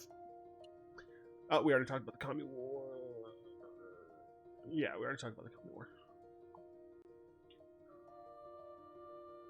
Lethal Exploit. Equip it with Embercleave GG. Oh, fuck, yeah, that... Oh, god, yeah. Yeah, that is kind of gross. Lethal Exploit. 2 mana, instant target creature gets -2/-2 until end of turn. It gains an additional -2/-2 until end of turn for each modified creature you controlled as you cast the spell. So it is a slightly weaker disfigure on the front part. But if you have anything else, right, it makes it... It makes it so that you can kill things that are bigger. Oh my god, my eye, dude. My eyelash, it hurts. Or with lizard blades? Yeah. Okay, you know, yeah, I mean, you guys are showing... I knew it had potential, I just didn't know where. And you're already showing some potential here. And that's only from this set, right? Like, I feel like there's probably plenty of potential. Like, you can also kind of just put her into a deck with, like, a lot of Cheerios, right? Like, a lot of the 2 mana equipment that draws 2. Or, not equipment, but enchantments. Hockey War Paint. Single mana for an enchantment aura. Enchant artifact or creature as long as enchantment permanent is a creature. It gets +2/+1. So you can enchant, there's also white scooze. I know, Christine, we're gonna get there, okay, gosh. Stop rushing me. I'm going at my own pace. I'm just kind of slow. Anyway, Hockey War Paint. It's nice that you can put this on a vehicle and just permanently buff the vehicle. That's pretty cool. And then also, it's just like, it's just a reasonable buff for a creature. The issue, obviously, is just that auras innately have problems with being good, but this set does care about this set does care about enchantments. So it also cares about modified creatures. So this is probably pretty decent and limited. I would assume. Especially since a lot of the modification stuff seems to be in red. Scar, yeah. You're gonna lurk now, playing Arceus. Nice. I should be, soon, getting my stream deck in order to play Arceus tomorrow. I'm hoping that I will be able to stream Arceus tomorrow for all of you. So be there, be there, be there! At the Pontiac Silverdome. Ancestral Katana. 2 mana, artifact equipment. Whenever a samurai or warrior you control attacks alone, you may pay 1. When you do, attach Ancestral Katana to it. Cool, I like it. Reasonable. Equip features +2/+1. That's fine. This is a fine, like, samurai/modified card for limited. I will say that the samurai, like, attacking alone thing is very interesting because they didn't bring back Exalted, but they did do, like, a kind of Exalted thing here. Right? God damn it. They didn't do Bushido, which I think is fine. They have a couple of creatures, I believe, that have, like, reference to Bushido, just by their abilities.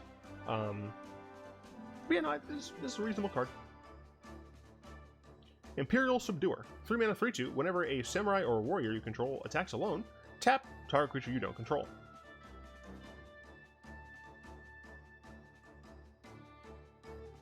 I mean, this is maybe good in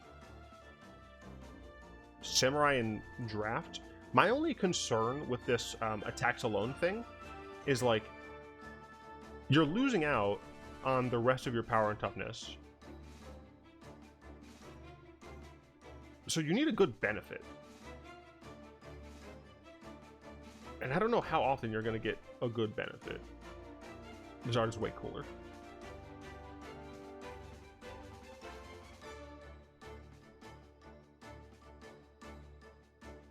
I don't particularly care for the Exalted theme that Boros Samurai has.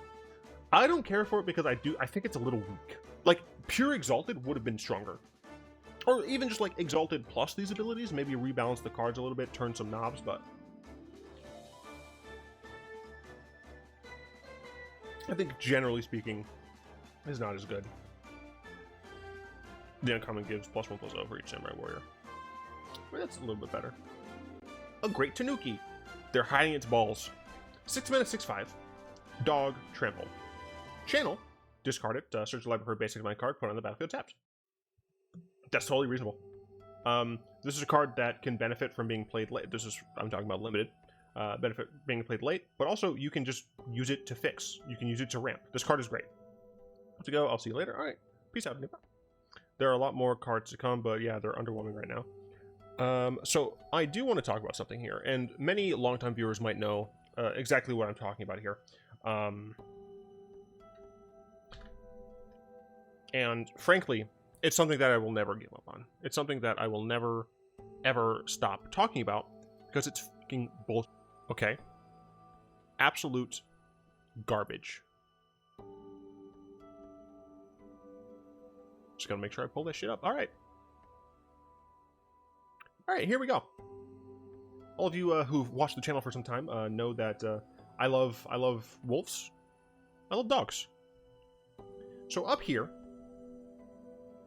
right, we got Canis Linnaeus, named after Carlos Linnaeus, I think. In it, we have Canis Familiaris, which is the domestic dog, and we have that's the jackal. It's Canis Lupus, right? Yeah, Canis Lupus, gray wolf, right? If I go here, this is how they're related, right? We got domestic dog, gray wolf. Essentially, like, these are essentially the same creature. However, in Magic the Gathering, wolf and dog are 2 separate king types. Whatever.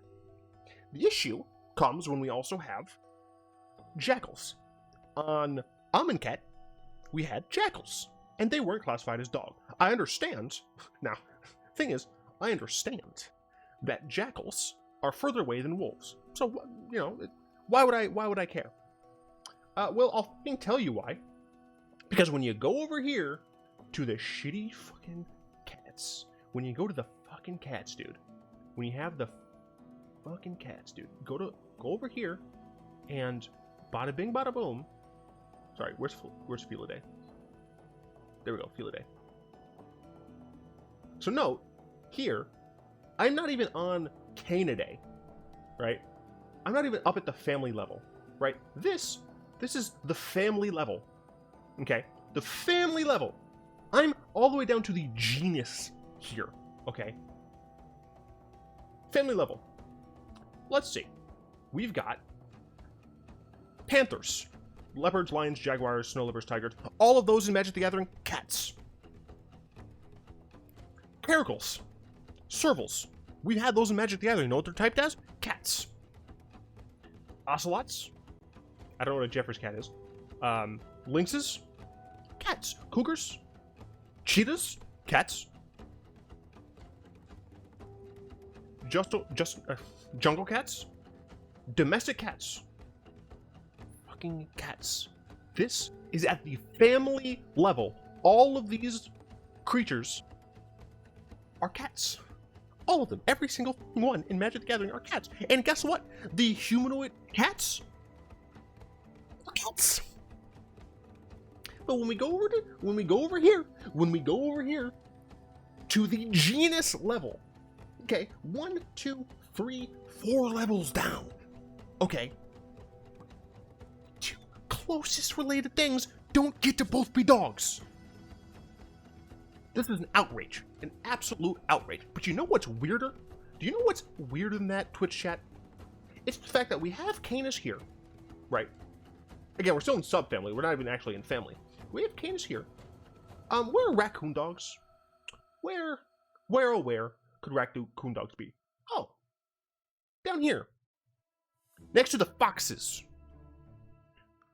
And yet this is a dog. It's more closely related to a fox. Literally. More closely related to a fox. And yet, it's a dog. But the fucking goddamn wolves that are like this. Not dogs. Who knows? Just not dogs. They're not dogs. We can breed gray wolves with, I think, the majority of dogs. They might not be able to produce breeding offspring, but we can still do it. You want to try to breed a domestic cat with a king lion? Fat chance that works, because it's at the family level. This is the genus. This is the fucking genus level. They are like this. They're essentially the same species. And yet, Magic Gathering, we got wolves, we got dogs. We got dogs. And then, of course, foxes. Foxes don't get to be it. We can't have foxes. And we can't have jackals either. Foxes? Oh. Raccoon dog. Look at this shit. Raccoon dog, fox. So closely related.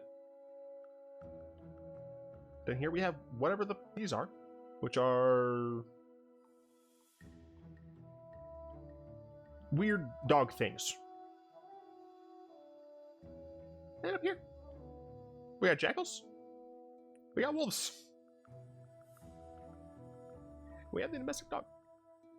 I mean, look, this is literally the same species. This is just a subspecies.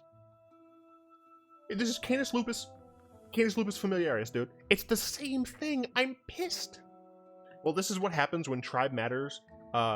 When tribe matters for more than flavor. But the fucking thing is, all Wizards has to do. I'm not asking Wizards to make every wolf a dog, to make every Kenra, the jackals. I'm not to make them a dog, to make all foxes change their creature type to dog. I'm saying add it. Make it so that all dogs or all wolves, foxes, jackals, whatever, are also dogs. Not all dogs have to be wolves, foxes, jackals, whatever. Right? Just make it so every wolf is a wolf, dog. Every fox is a fox, dog. Every jackal, a jackal, dog. And if you want to keep making any new dog things out of the family level, just give them the dog as well. Again, you don't have to make the tribal stuff all dog matters. I think it would be great if you did. Because, again, these are the same species. This is just a subspecies of this. These two, for the most part, can still interbreed.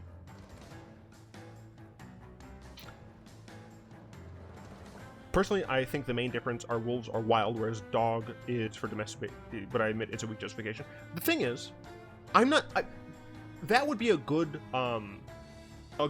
like, response if it weren't for, if I were looking at just dogs, but I'm not. I'm looking at dogs in the context of cats. Because my annoyance isn't inherently that they're separate creature types. I think that's fine if it were just dogs. However, when cat gets to cover the entire family, even when these are very obviously not domesticated, but this are. I mean, the thing is, right? Freaking European wildcat is wild, domestic cat. This covers a bunch of different types of cat, but technically speaking, shit, it's in the context. Hashtag painted unification. It's not fair, is what I'm saying. I'm saying it's not fair. I mean, no cats are domesticated, they sometimes choose to prey on humans. Fun fact, it seems like some recent research is suggesting that cats are getting dumber as they are continually bred for domestication. I think it's hilarious. But I guess we'll move on. I'm clipping that, and I'm absolutely gonna make a video for it. It's just a good old-fashioned 6 rants, because I'm real passionate about it, and it just, this is a raccoon dog. It's closer to a fox, and it's a fucking dog, but this is a dog. Wizards, I am begging you, please. And you know what? To make it up for me for the years of pain and torment, when you do finally realize that I'm correct, give me the first wolf that is also a dog. I humbly ask you. Look, I'm passionate, all right? 6 rants for the 6 people who actually watch your channel. I'd be upset if it weren't true. Rant away. Dude, I would rant more if my throat didn't hurt. Okay. Dokuchi. Dokuchi? I'm gonna say Dokuchi. Shadow Walker, Ogre, and Ninja, 6 mana. Ninjutsu 4. Whew. For a 5/5. Generic Ninja is a generic ninja. You can get a 5/5 down for 4. Sure, that's fine. Aki Emberkeeper, 2 mana, 2/1. Whenever a non-token modified creature you control dies, create a 1/1 color spirit creature token. Equipment, auras you control, and counters are modifications. This is an enchantment creature.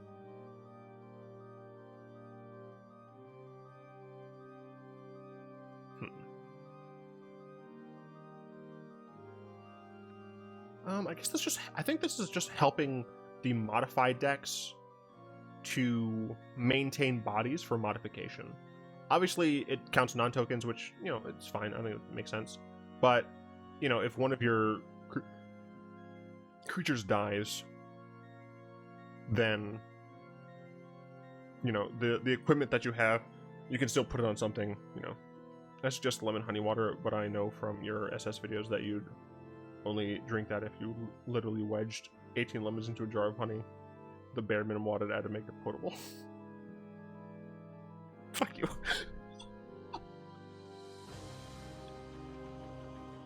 Fuck off. Fuck this shit.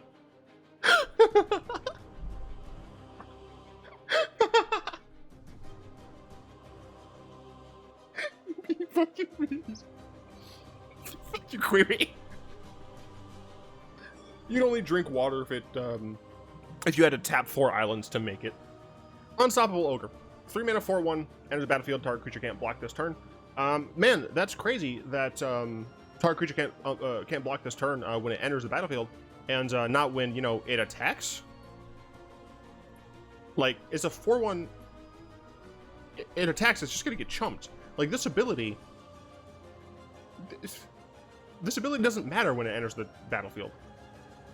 This ability matters when it's attacking, so that, you know, it doesn't get murdered by a weakling.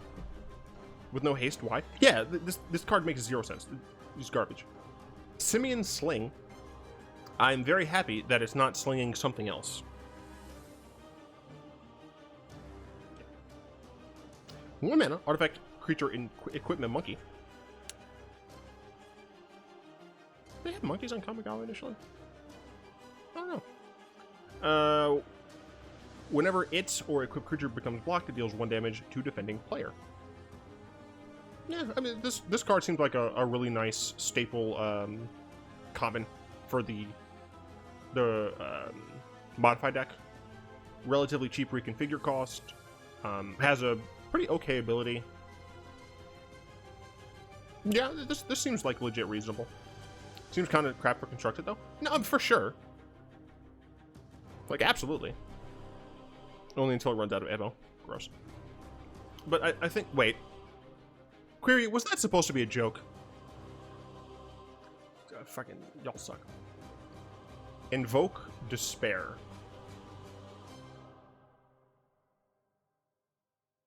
I like this art the best. 5 mana with quad black. Target opponent sacrifices a creature. If they can't, they lose 2 life, and you draw a card. Then repeat this process for an enchantment and a planeswalker. Okay. It's like a miniature Torment of Hailfire. Except this is only target.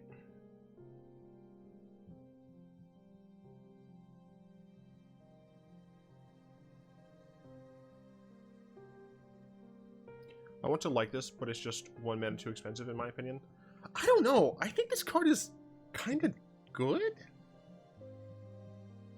So like, worst case scenario, right, is they sack a 1/1, like a token. They sack some enchantment that doesn't matter at this point in the game, maybe. And then they sack a planeswalker that had, like, no loyalty left, right? I assume that's worst case scenario. You're still yeeting 3 of their things for 1 card. On the flip side, let's say they don't have an enchantment, right? They lose, let's again say, a token. They lose 2, and you get to draw a card. You get to replace, like, you're still getting the same card advantage, right? And then let's say they don't have a planeswalker. They lose another 2, and you get to draw, right? So you're dealing 4 damage to them, force them to sack a creature, and you get to replace itself. I feel like it's close to being I feel like maybe not 1 mana too expensive, maybe it's like half a mana too expensive. Because I think at 4 mana this would be probably too strong. I don't know. I'll play with it. That's for damn sure. Hell yeah, I'm playing the shit out of this card. Yeah. Mirror box. It's like mirror room of mirrors, whatever. 3 mana artifact. The legend rule does not apply to permanents you control. Each legendary creature you control gets +1/+1. Each non-token creature you control gets +1/+1 for each other creature you control with the same name as that creature. So this works nicely with clones, which is cool. I'm gonna put in my clone Riku deck. Doesn't work with token clones, but it works with clones. I mean, I guess, but it's 5 mana and a color with no native ramp. By the time you can cast it, you could have already lost. I mean, I guess that's true. Super Friend's gonna have fun. Oh yeah. Who's playing 60-card Super Friends? This art's sick. Shokenzan. Crucible of Defiance. Here's the red legendary land. You add a red, or channel, 4 mana, discard Shokenzan, create 2 1/1 color spirit tokens. They can hasten until end of turn. This costs less for each legendary creature you control. Now, you might be saying, like, 4 mana is too much for this effect, but it is instant speed. It is also, like, attached to a land, so it's just, you're paying for the convenience.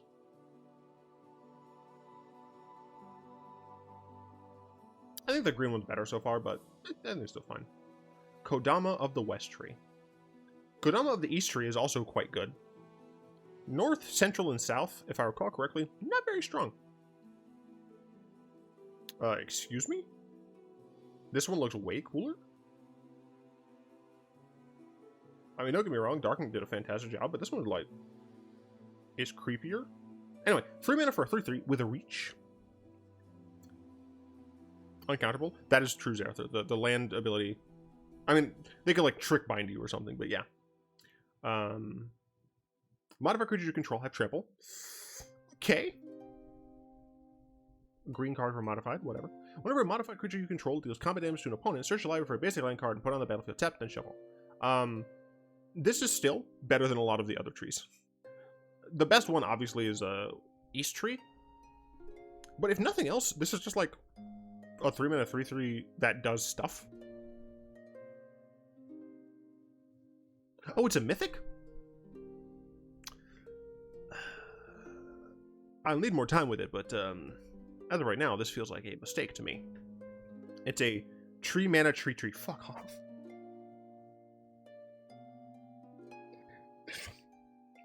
It's a 3 mana tree. You are correct. It is a 3 mana tree that goes to get more trees. Befriending the Moths. 4 mana Saga. Target creature you control gets +1/+1 against flying until end of turn. Do that twice, and then you flip it into a good old-fashioned 2/4 flyer. It's cute. Love the art on it. It's very cute. Gosh. Type Samurai. Color white. Araba Mothrider. I want to say there was another, yeah, Mothrider Samurai. Was that it? Yeah. So we had 2 Mothriders. Neither of them were very good. Bows. Fuck off. Stop making me laugh. Scrap Welder. Hey, we get another Goblin Welder type card. Although he's not. This isn't an. Oh, okay. Those are tools that he has on his hands. It looks like he's strapped on and he can remove them. Okay. I can see this being used in Celestia enchantments to ramp. Oh, was it enchantment? Oh, it's not enchantment. Oh, right, the auras. Okay. I was confused.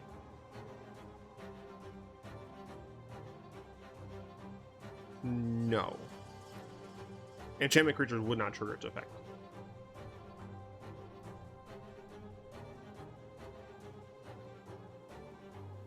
Anyway, Scrap Welder.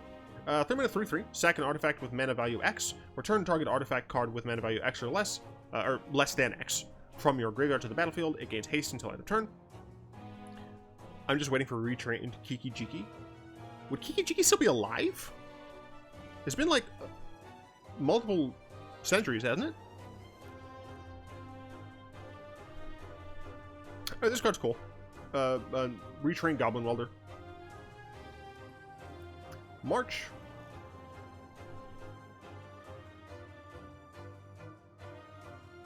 March of Otherworldly Light. This is a cycle. X and a white. Instant. As an additional cost to cast a spell, you may exile any number of white cards from your hand. The spell costs 2 less to cast for each card exiled this way. Exile target artifact, creature, or enchantment with mana value X or less. Instant. So, I feel like this card is bad.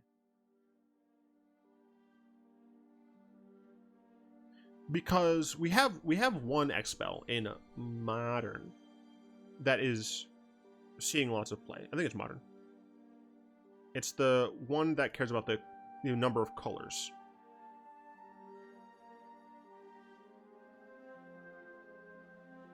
This is a mistake. Literally, why though? Wait, Queer, are you saying this card's busted?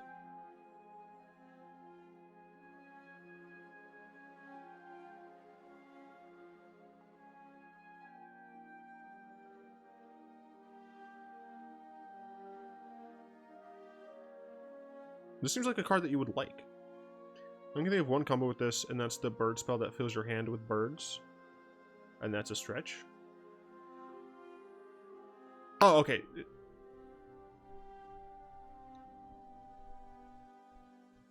That little girl on top is being spirited away. Fuck off.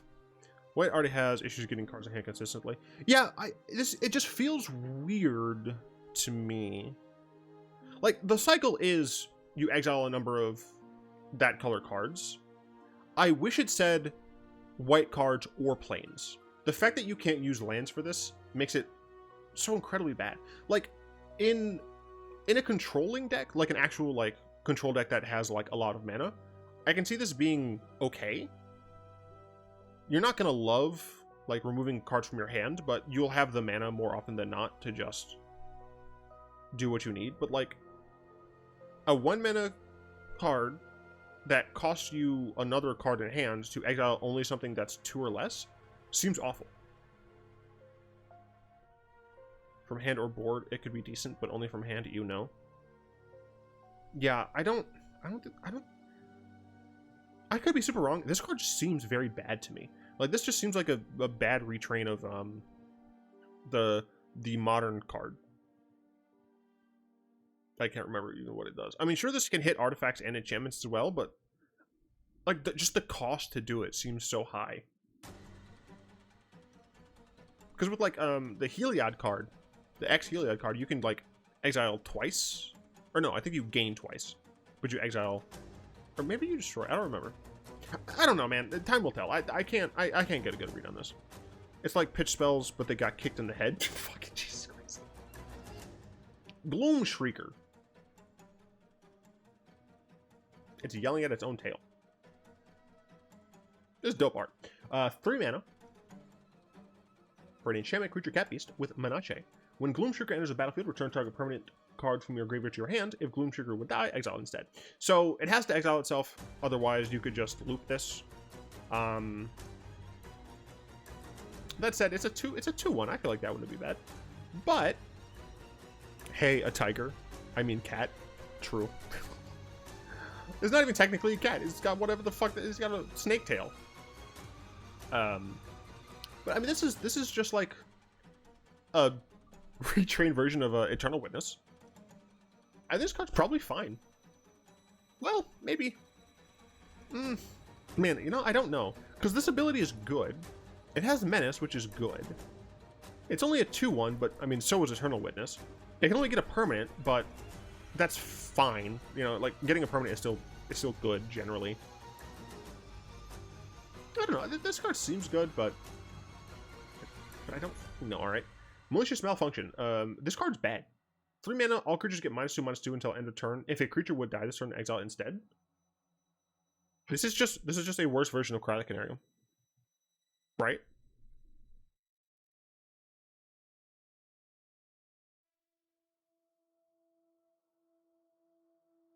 Like, am I nuts, or is this card just like bad?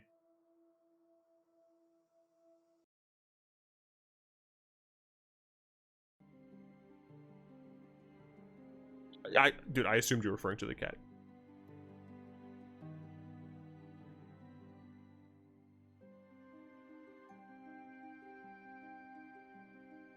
I want my package. Now it says arriving 4 to 7. Alright, well, fuck you. What is this? Assassin's Ink. 4 mana instant. This spell costs 1 less gas if you control an artifact.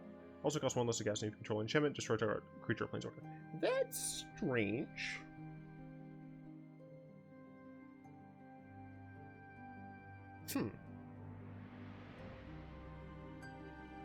Huh. I mean, it's just destroy a creature or planeswalker for 4, which is, you know, the general limited destruction nowadays. But if you have an artifact and an enchantment, it only costs 2. I don't know. I think it really depends on the power level of the artifact and enchantment creatures, or just the artifact cards and enchantment cards generally. But if this is not too hard to get, it's basically 3 mana destroy creature planeswalker that can cost 2 and brawl. I mean, it can cost 2 in constructed. Oh, since you're 100% running a lot of artifacts. Gotcha, I see what you're saying. But I do feel like this could be constructed playable if there are enough commonly played and like good artifacts and enchantments.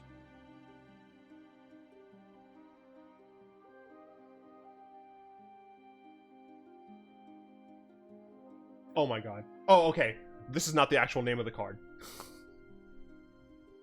I thought this was the actual name of the card. It's just freaking Scryfall being cheeky. Prowling Shredder. Ha ha ha. 2 mana Rat Ninja. 3/1. Ninja 2/2. When it enters the battlefield, target creature you control gains Death Touch and Lifelink until end of turn.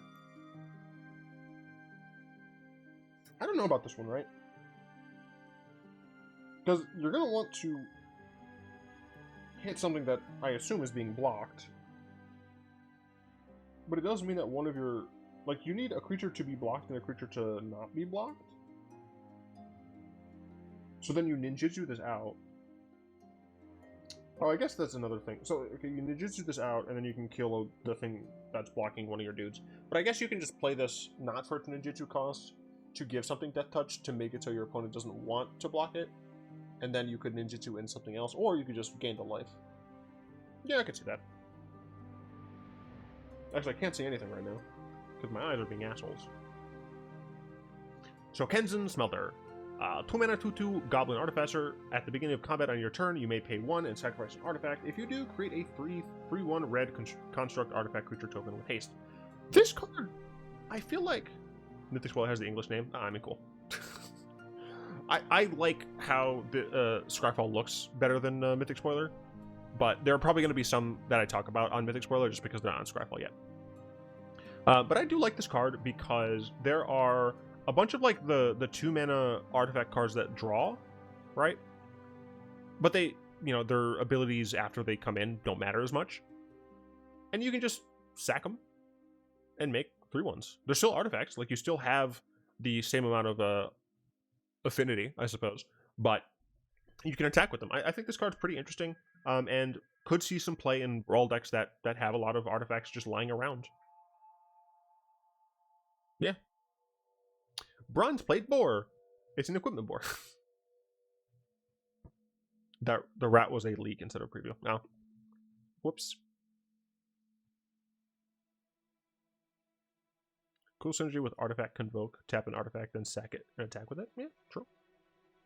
Bronze Plate Boar. 3 mana, 3/2, trample. Equipped creature gets +3/+2 and has trample. Reconfigure for 5. So it's a very high reconfigure cost. However, I think that's reasonable because of just what the equipment does, right?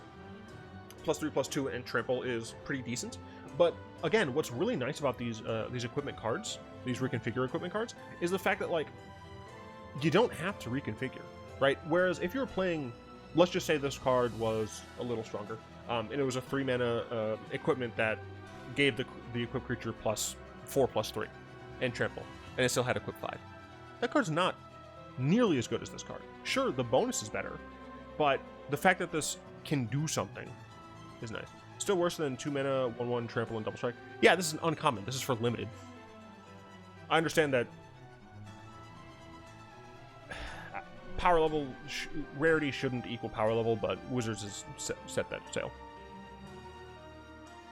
I can't remember Runeterra. I haven't looked too closely at the cards, but like one of the things in Runeterra is that like champions obviously are champions. Like you can only have 6 in a deck. They're meant to be worked around. Hey, what's up, Godfather? The epics though were meant to just be like weird kind of complex cards. The commons and rares were like what people made their decks out of, which are essentially commons and uncommons for us.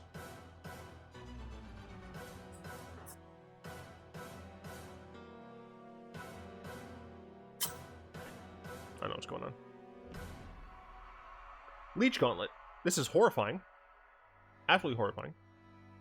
While many epics also suck hard in lore, I think that's fine. 2 mana, 2/2. Equipment Leech, lifelink. Reconfigure 4. Equipped creature has lifelink. It's a bear that you can give to a bigger creature later on. I think it's really cool. Nimble Hoverbike. 2 mana, 2/2, flash, flyer. When it enters the battlefield, tap up to 1 target creature and crew for 1. Vehicle for limited.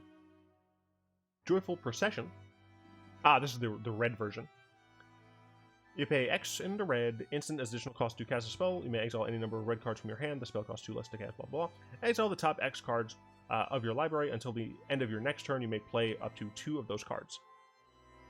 So this one is better than the white one because you essentially can pay a single red at instant speed plus a card to exile the top 2 cards of your library, and you get to play those.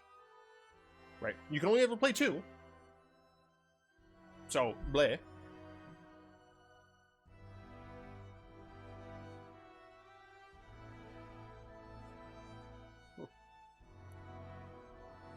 At worst, it's 1 mana, exile the top card. No, it'd be 2 mana. Yeah, 2 mana, exile the top card.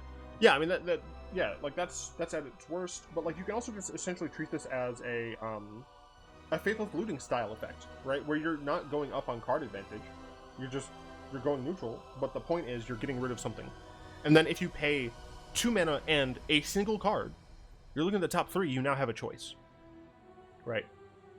Get rid of 2 cards, you now have a choice from 4 cards, right? So this one is just immediately way stronger than the white version. Is it actually like playable? I don't know, but way stronger. Also, red has squee. You aren't wrong. Kappa, Tech Wrecker. This is a 2 mana, 1/3 Turtle Ninja. Ninjutsu 2. It enters the battle with a Death Touch counter on it. Kappa. When it deals combat damage to a player, you may remove a Death Touch counter from it. When you do, exile target artifact or enchantment that player controls. Again, just like the one that came in with the Menace counter, I think this card has a lot of potential for just shenanigans, right? Like with just like as the first one, right? You can ninjutsu this in, deal the damage, exile the thing, and then you can bounce it back to your hand, right? So you can do it again. You can also just play this as a 2 mana 1/3 with Death Touch. Your opponent, possibly not going to want to deal with the Death Touch, might let it through. Maybe they don't have an artifact or enchantment. Then bada bing, bada boom, you ninjutsu in something bigger or something that has a better ninjutsu effect for the situation you're in, and now your opponent gets hit. Right, so I think very similar to the black one, which the black one was at rare, and I think this is relatively similar in terms of like goodness. You can do cool stuff. I think it's awesome. Also, cool synergy with Call of the Death Dweller for both this and the black one. Yeah. No, I think I agree. Dude, my eyes are getting fucked right now. Yeah, no, it's pretty sick. It's very obviously, like, meant to be an homage to the Teenage Mutant Ninja Turtles. Turtle power, though, yeah. I will say, I wish that they gave him more purple in the art. Well, no, I don't... This one has 1 sword. This one has 2 swords, but they're not size. I wish that, for this art, they gave him a lot more purple. Or, I always get purple and blue mixed up. The purple Ninja Turtle was the one with the single sword, right? Ninja Turtles. Because I thought red was nunchucks. The blue one? Is the purple one with the staff?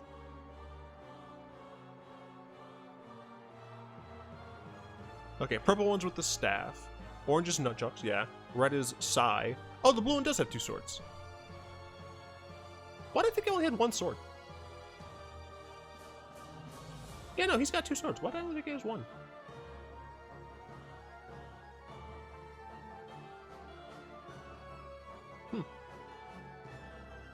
Yeah. I wish they made him a little bit more blue then. Gave him some blue accoutrements and stuff, but it's all good, man. Futurist Agents. As long as Agents of the Future is tapped. It is a human citizen with base power and toughness, 1/1, can be blocked. 3 mana, untap Agent of the Future. So this card's very interesting, right? Because what you can do with it is you can attack. As soon as you attack with it, it's tapped. It's now a dinky little 1/1. Can't be blocked. So now, your opponent is thinking, am I going to take 3 damage here? Or is my opponent going to ninjutsu in something because I can't freaking block this card? Bada bing, bada boo, get effed. Card in Portuguese. Enquanto agent futurista estive virado ele será humano cidadão com poder y resistencia básicos. I don't know what 1 is in Portuguese, I'm sorry. E now podera ser bloqueado. Desviar agent futurista. How bad did I butcher that? Technically vigilance, but I don't see this card being great for Menez a lot. I mean, yeah, it's probably just more for like limited, because like a limited, like a blue 4/3 or 3/4 in limited is not terrible, and then it works with the ninjas decently. I'll give it a 7 out of 10. Oh, I will take that. Absolutely. This fucking dude. I am glad that they had Pompadour guy in here, and it makes sense that it's like a red street tough. I love it. It's great. Suave operator, sure. Gets +2/+0 for each other modified creature you control. I don't think the card's very good. You know, I mean, maybe decent in the limited thing. This set seems like it might be pretty fun for limited. Could be wrong, but it looks like a lot of fun.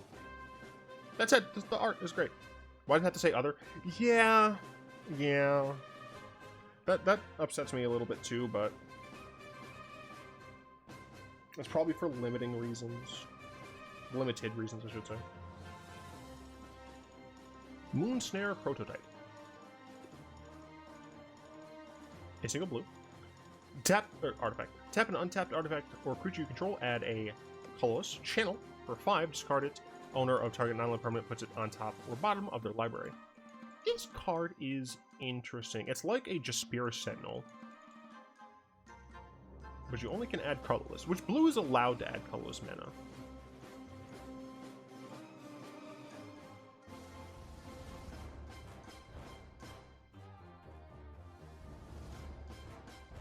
Moonsnare, colorless mana, kind of hinting at my Emrakul theory.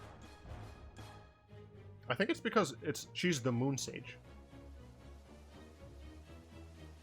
But go off, I guess. I don't like this card very much. Geothermal Kami. I love the flavor text on this. He just turns into a spa, or gosh, what are those called?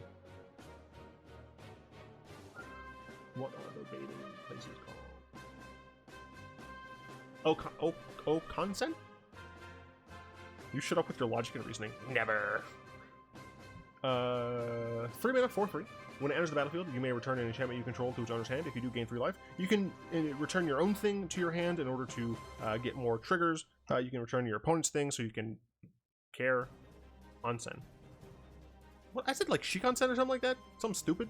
Yeah, Onsen. I don't know why I added that other stuff. You can, no, it's fine. It's limited. Fuck me. Tatsunari. Code Rider. 3 mana, 3/3 human ninja. Whenever you cast an enchantment spell, if you don't control a creature named Kaimi, create Kaimi, a legendary 3/3 black and green frog creature token with whenever you cast an enchantment spell, each opponent loses 1 and you gain 1. 1 green-blue, Tatsunari Toad Rider and target frog you control can't be blocked this turn except by creatures with flying or reach. So essentially, you get to hop, like that's what it is. The frog and him are jumping. It's a ninja, so you can work that towards your ninja thing. You can ninjutsu with the frog. Cool. Frog trouble would be broken with this card. You make the frog, okay? Also, it's just free. Like, as soon as you can cast an enchantment, you make the frog. Well, one thing that's interesting to me about this card is that, you know, a lot of the enchantment stuff is like green-white, maybe Bance. But with this, you can have a Sultai enchantment brawl deck. And I think it's kind of cool.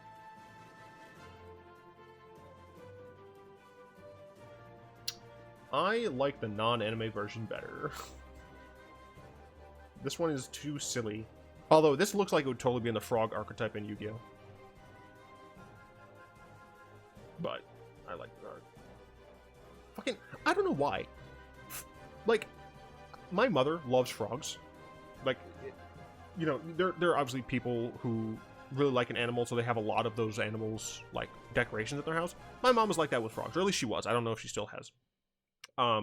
My sister, I think, likes owls a lot.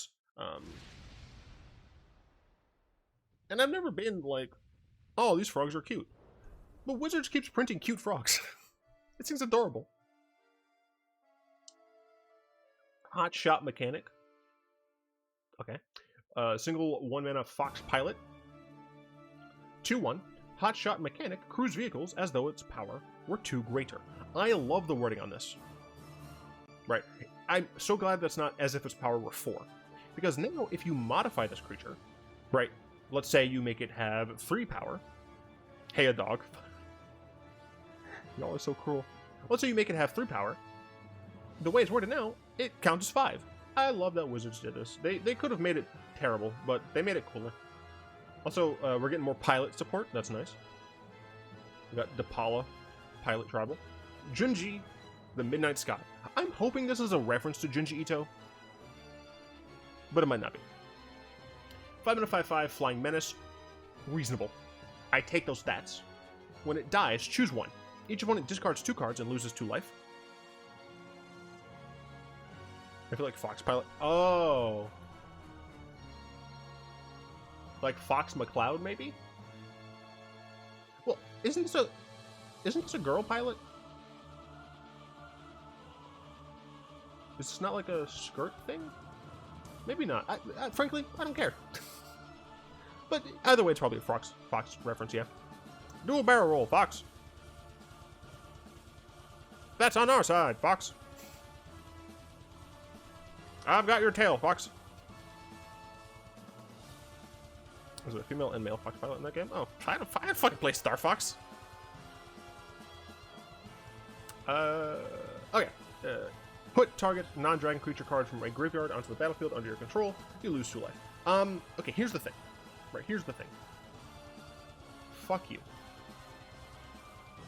I'm playing Dragon Tribal. Do you think I want non-dragons? Sure. It's a graveyard, so you can steal something from someone else, I guess. Each opponent discards 2 and loses 2. This effect is actually fine. I think that this is probably as good as the blue one. Maybe a little better, maybe a little worse. Yeah, I think this card is actually fine. I don't like that this is non-dragon, but you can sack it on instant, reanimate a Blightsteel, and kill someone.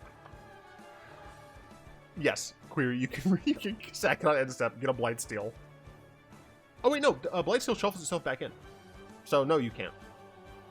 Unless you stifled the Blightsteel trigger, or I guess you mill Blightsteel. In response to the trigger, you sack Junji. Then you get Blightsteel. I guess. But yes, that's technically something that you can do. Yeah, I think Junji's around the blue one. White one, for me, obvious worse. Red one's okay, but find that reanimating phage and instantly kill a player? Do you mean instantly kill yourself? If she enters the battlefield from anywhere other than your hand, you lose the game.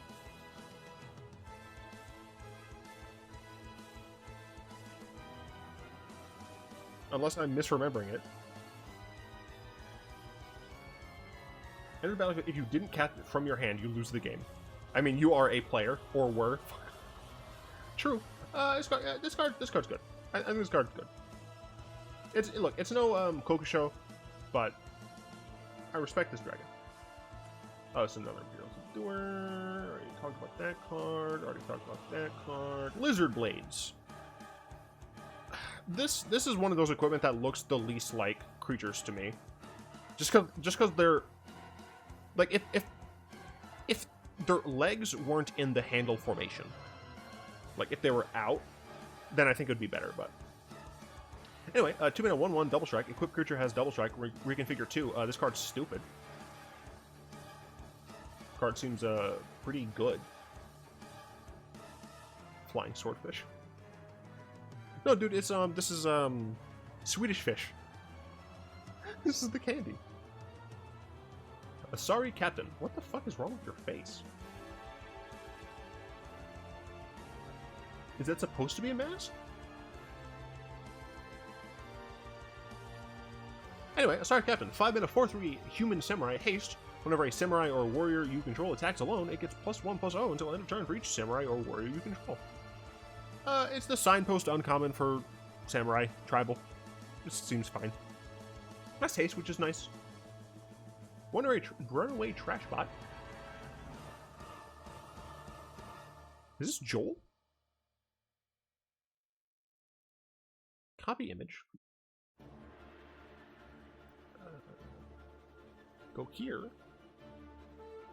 No, I guess it'd be better if I do this in the Avernus chat. At Joel. God damn it, it's freaking runaway robot. That runaway robot. This you?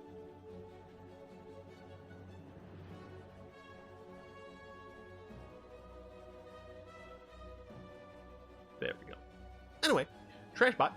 3 mana 0/4 trample gets +1/+0 for each artifact and or enchantment in your graveyard. The rolling flavor text nudges me into a Katamari Damacy.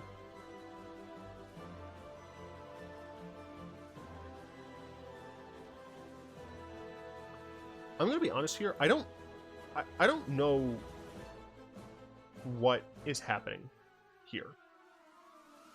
Like, I don't actually know where the robot is.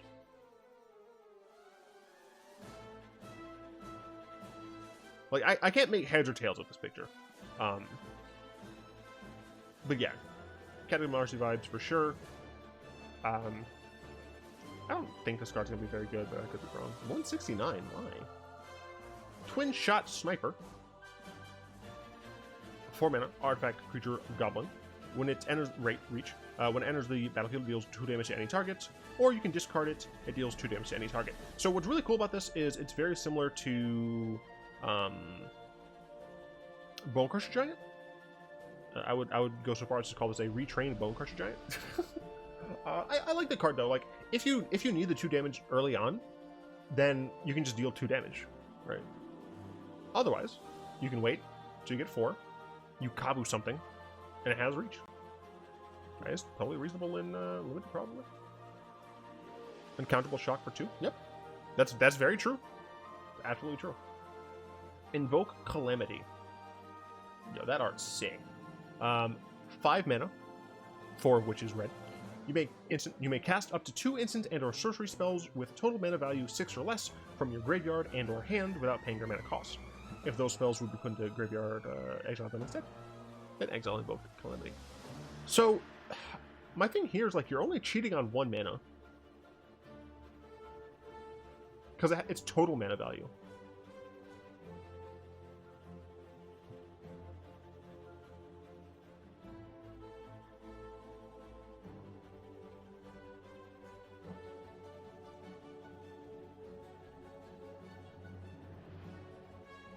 I don't see this card being good. You can cheat on mana, but you can only cheat on 1 mana. And the quad red feels very difficult.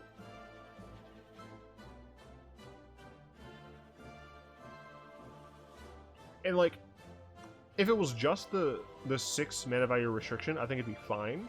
But you can only cast up to 2, so it's not like you could even play like 6 1-drops, right? Like, you can't play just 6 bolts. If one of those spells is a copy effect, you might be able to do some shenanigans. You may cast up to 2.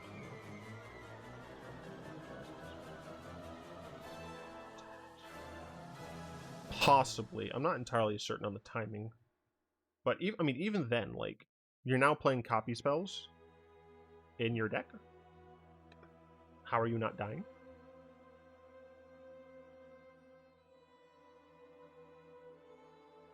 Okay, yeah, so Scrabble doesn't have any more, so we're gonna pull up. No. New spoilers?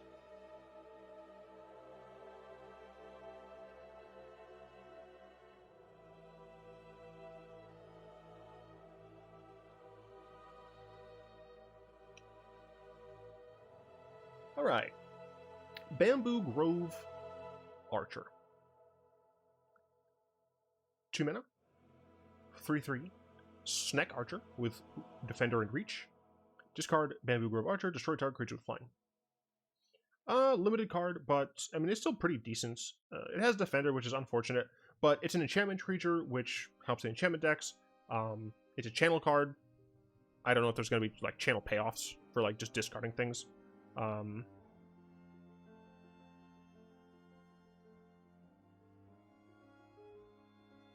Oh, Invoke Prejudice. Yeah. Very funny. But I mean, it's a good blocker and limited, right? I will say, because I think this is the first snake that we've come across, I am not sure how I feel about the snake redesign. Maybe they explain it in the story, but even if it's like 500 years, going from legs, like straight up legs, to snake bodies, and like completely changing their face structure, like that would not happen through normal evolution. Like if this is explained in the story, cool. Otherwise, it doesn't make sense to me that these things don't have legs anymore.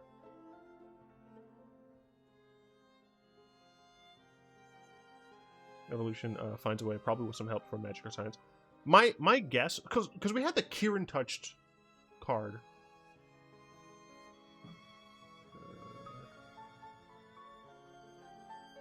Was it over here? Must have been earlier. I guess I can actually just do this. Like teaching of the Ćeran, right? Maybe, like in the story, the Ćeran induced the transformation of the Orochi. Like maybe, but you know, a bit weird. Otherwise, I kind of like the card. Don't get me wrong, I like them with the snake body more. Where this entire set takes place in a Tron VR world with the Phyrexians trying to hack it. I believe you mispronounced Matrix. Maybe it's like mirrored in Goblin stuff from Classic Green to whatever the hell they are now. I think they did that more from a flavor reason. I think they wanted to distance. I think they wanted to make goblins from each plane look different. Tron with all the neon shield. Yeah, I guess that's true. Naomi, Pillar of Order. 3 white black for a 4/4 human advisor, legendary. When it enters the battlefield or attacks, if you control an artifact and an enchantment, create a 2/2 white samurai creature token with vigilance. Maybe she's an interesting brawl commander, but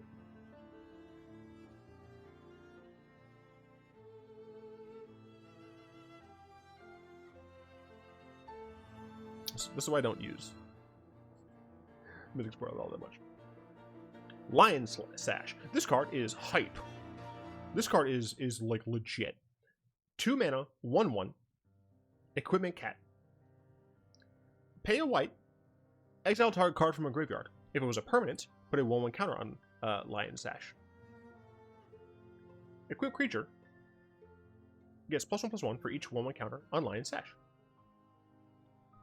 This is similar to Scooze. Also, reconfigure too. Like, that's awesome. This is similar to Scooze, except you don't get life gain. And it starts out a little bit weaker.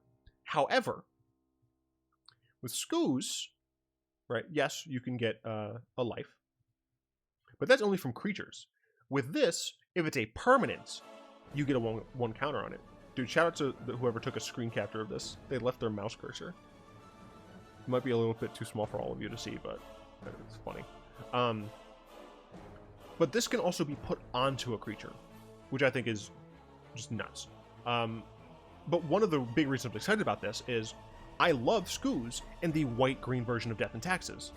Now, I don't have to play white-green in order to get this effect. Right before, yeah, sure, like, we're playing Rest in Peace. Like, Mono White has plenty of good graveyard removal stuff. But being able to have a creature that can do it instead of a non-creature is quite nice. And you get benefit from it. I think it's really cool. You can attach this to like your Thalia to make your first strike creatures bigger. You can attach it to your flyer, so you have evasion here, and just the fact that it can do this while it's an equipment. I think it's pretty sick. I like this card a lot. So I think this is the card that Enigma was talking about. I'm just now seeing it. Banishing Slash is a white sorcery. Destroy up to one target artifact, enchantment, or tapped creature. Then, if you control an artifact and an enchantment, create a 2/2 white. Huh. You do it. It's a sorcery. The creature has to be tapped.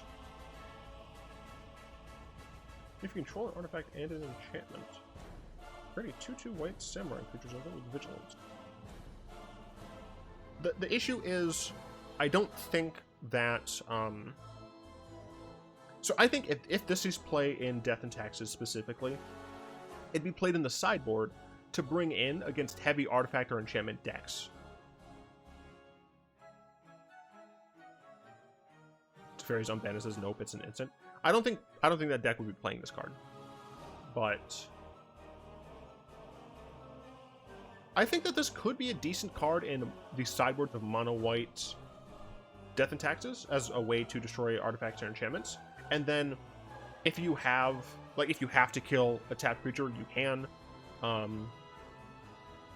Obviously, if you have an artifact or enchantment, then you can get a creature as well. That's quite nice. The artifact is a little bit easier. Now we have that one artifact creature. The enchantment might be a little bit more difficult. I can easily see this in Azorius control. I assume you mean in standard. Like, I don't think this makes the cut in Azorius control in historic. Though I could be wrong.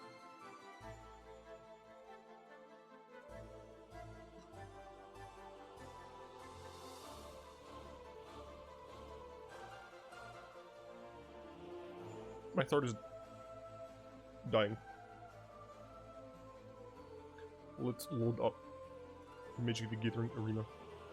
It's a removal that hits a lot of stuff. I'll be trying it out for sure. Alright, I mean, that's reasonable. I guess my main thing for... Well, no, yeah. No, it's probably fine. Can we get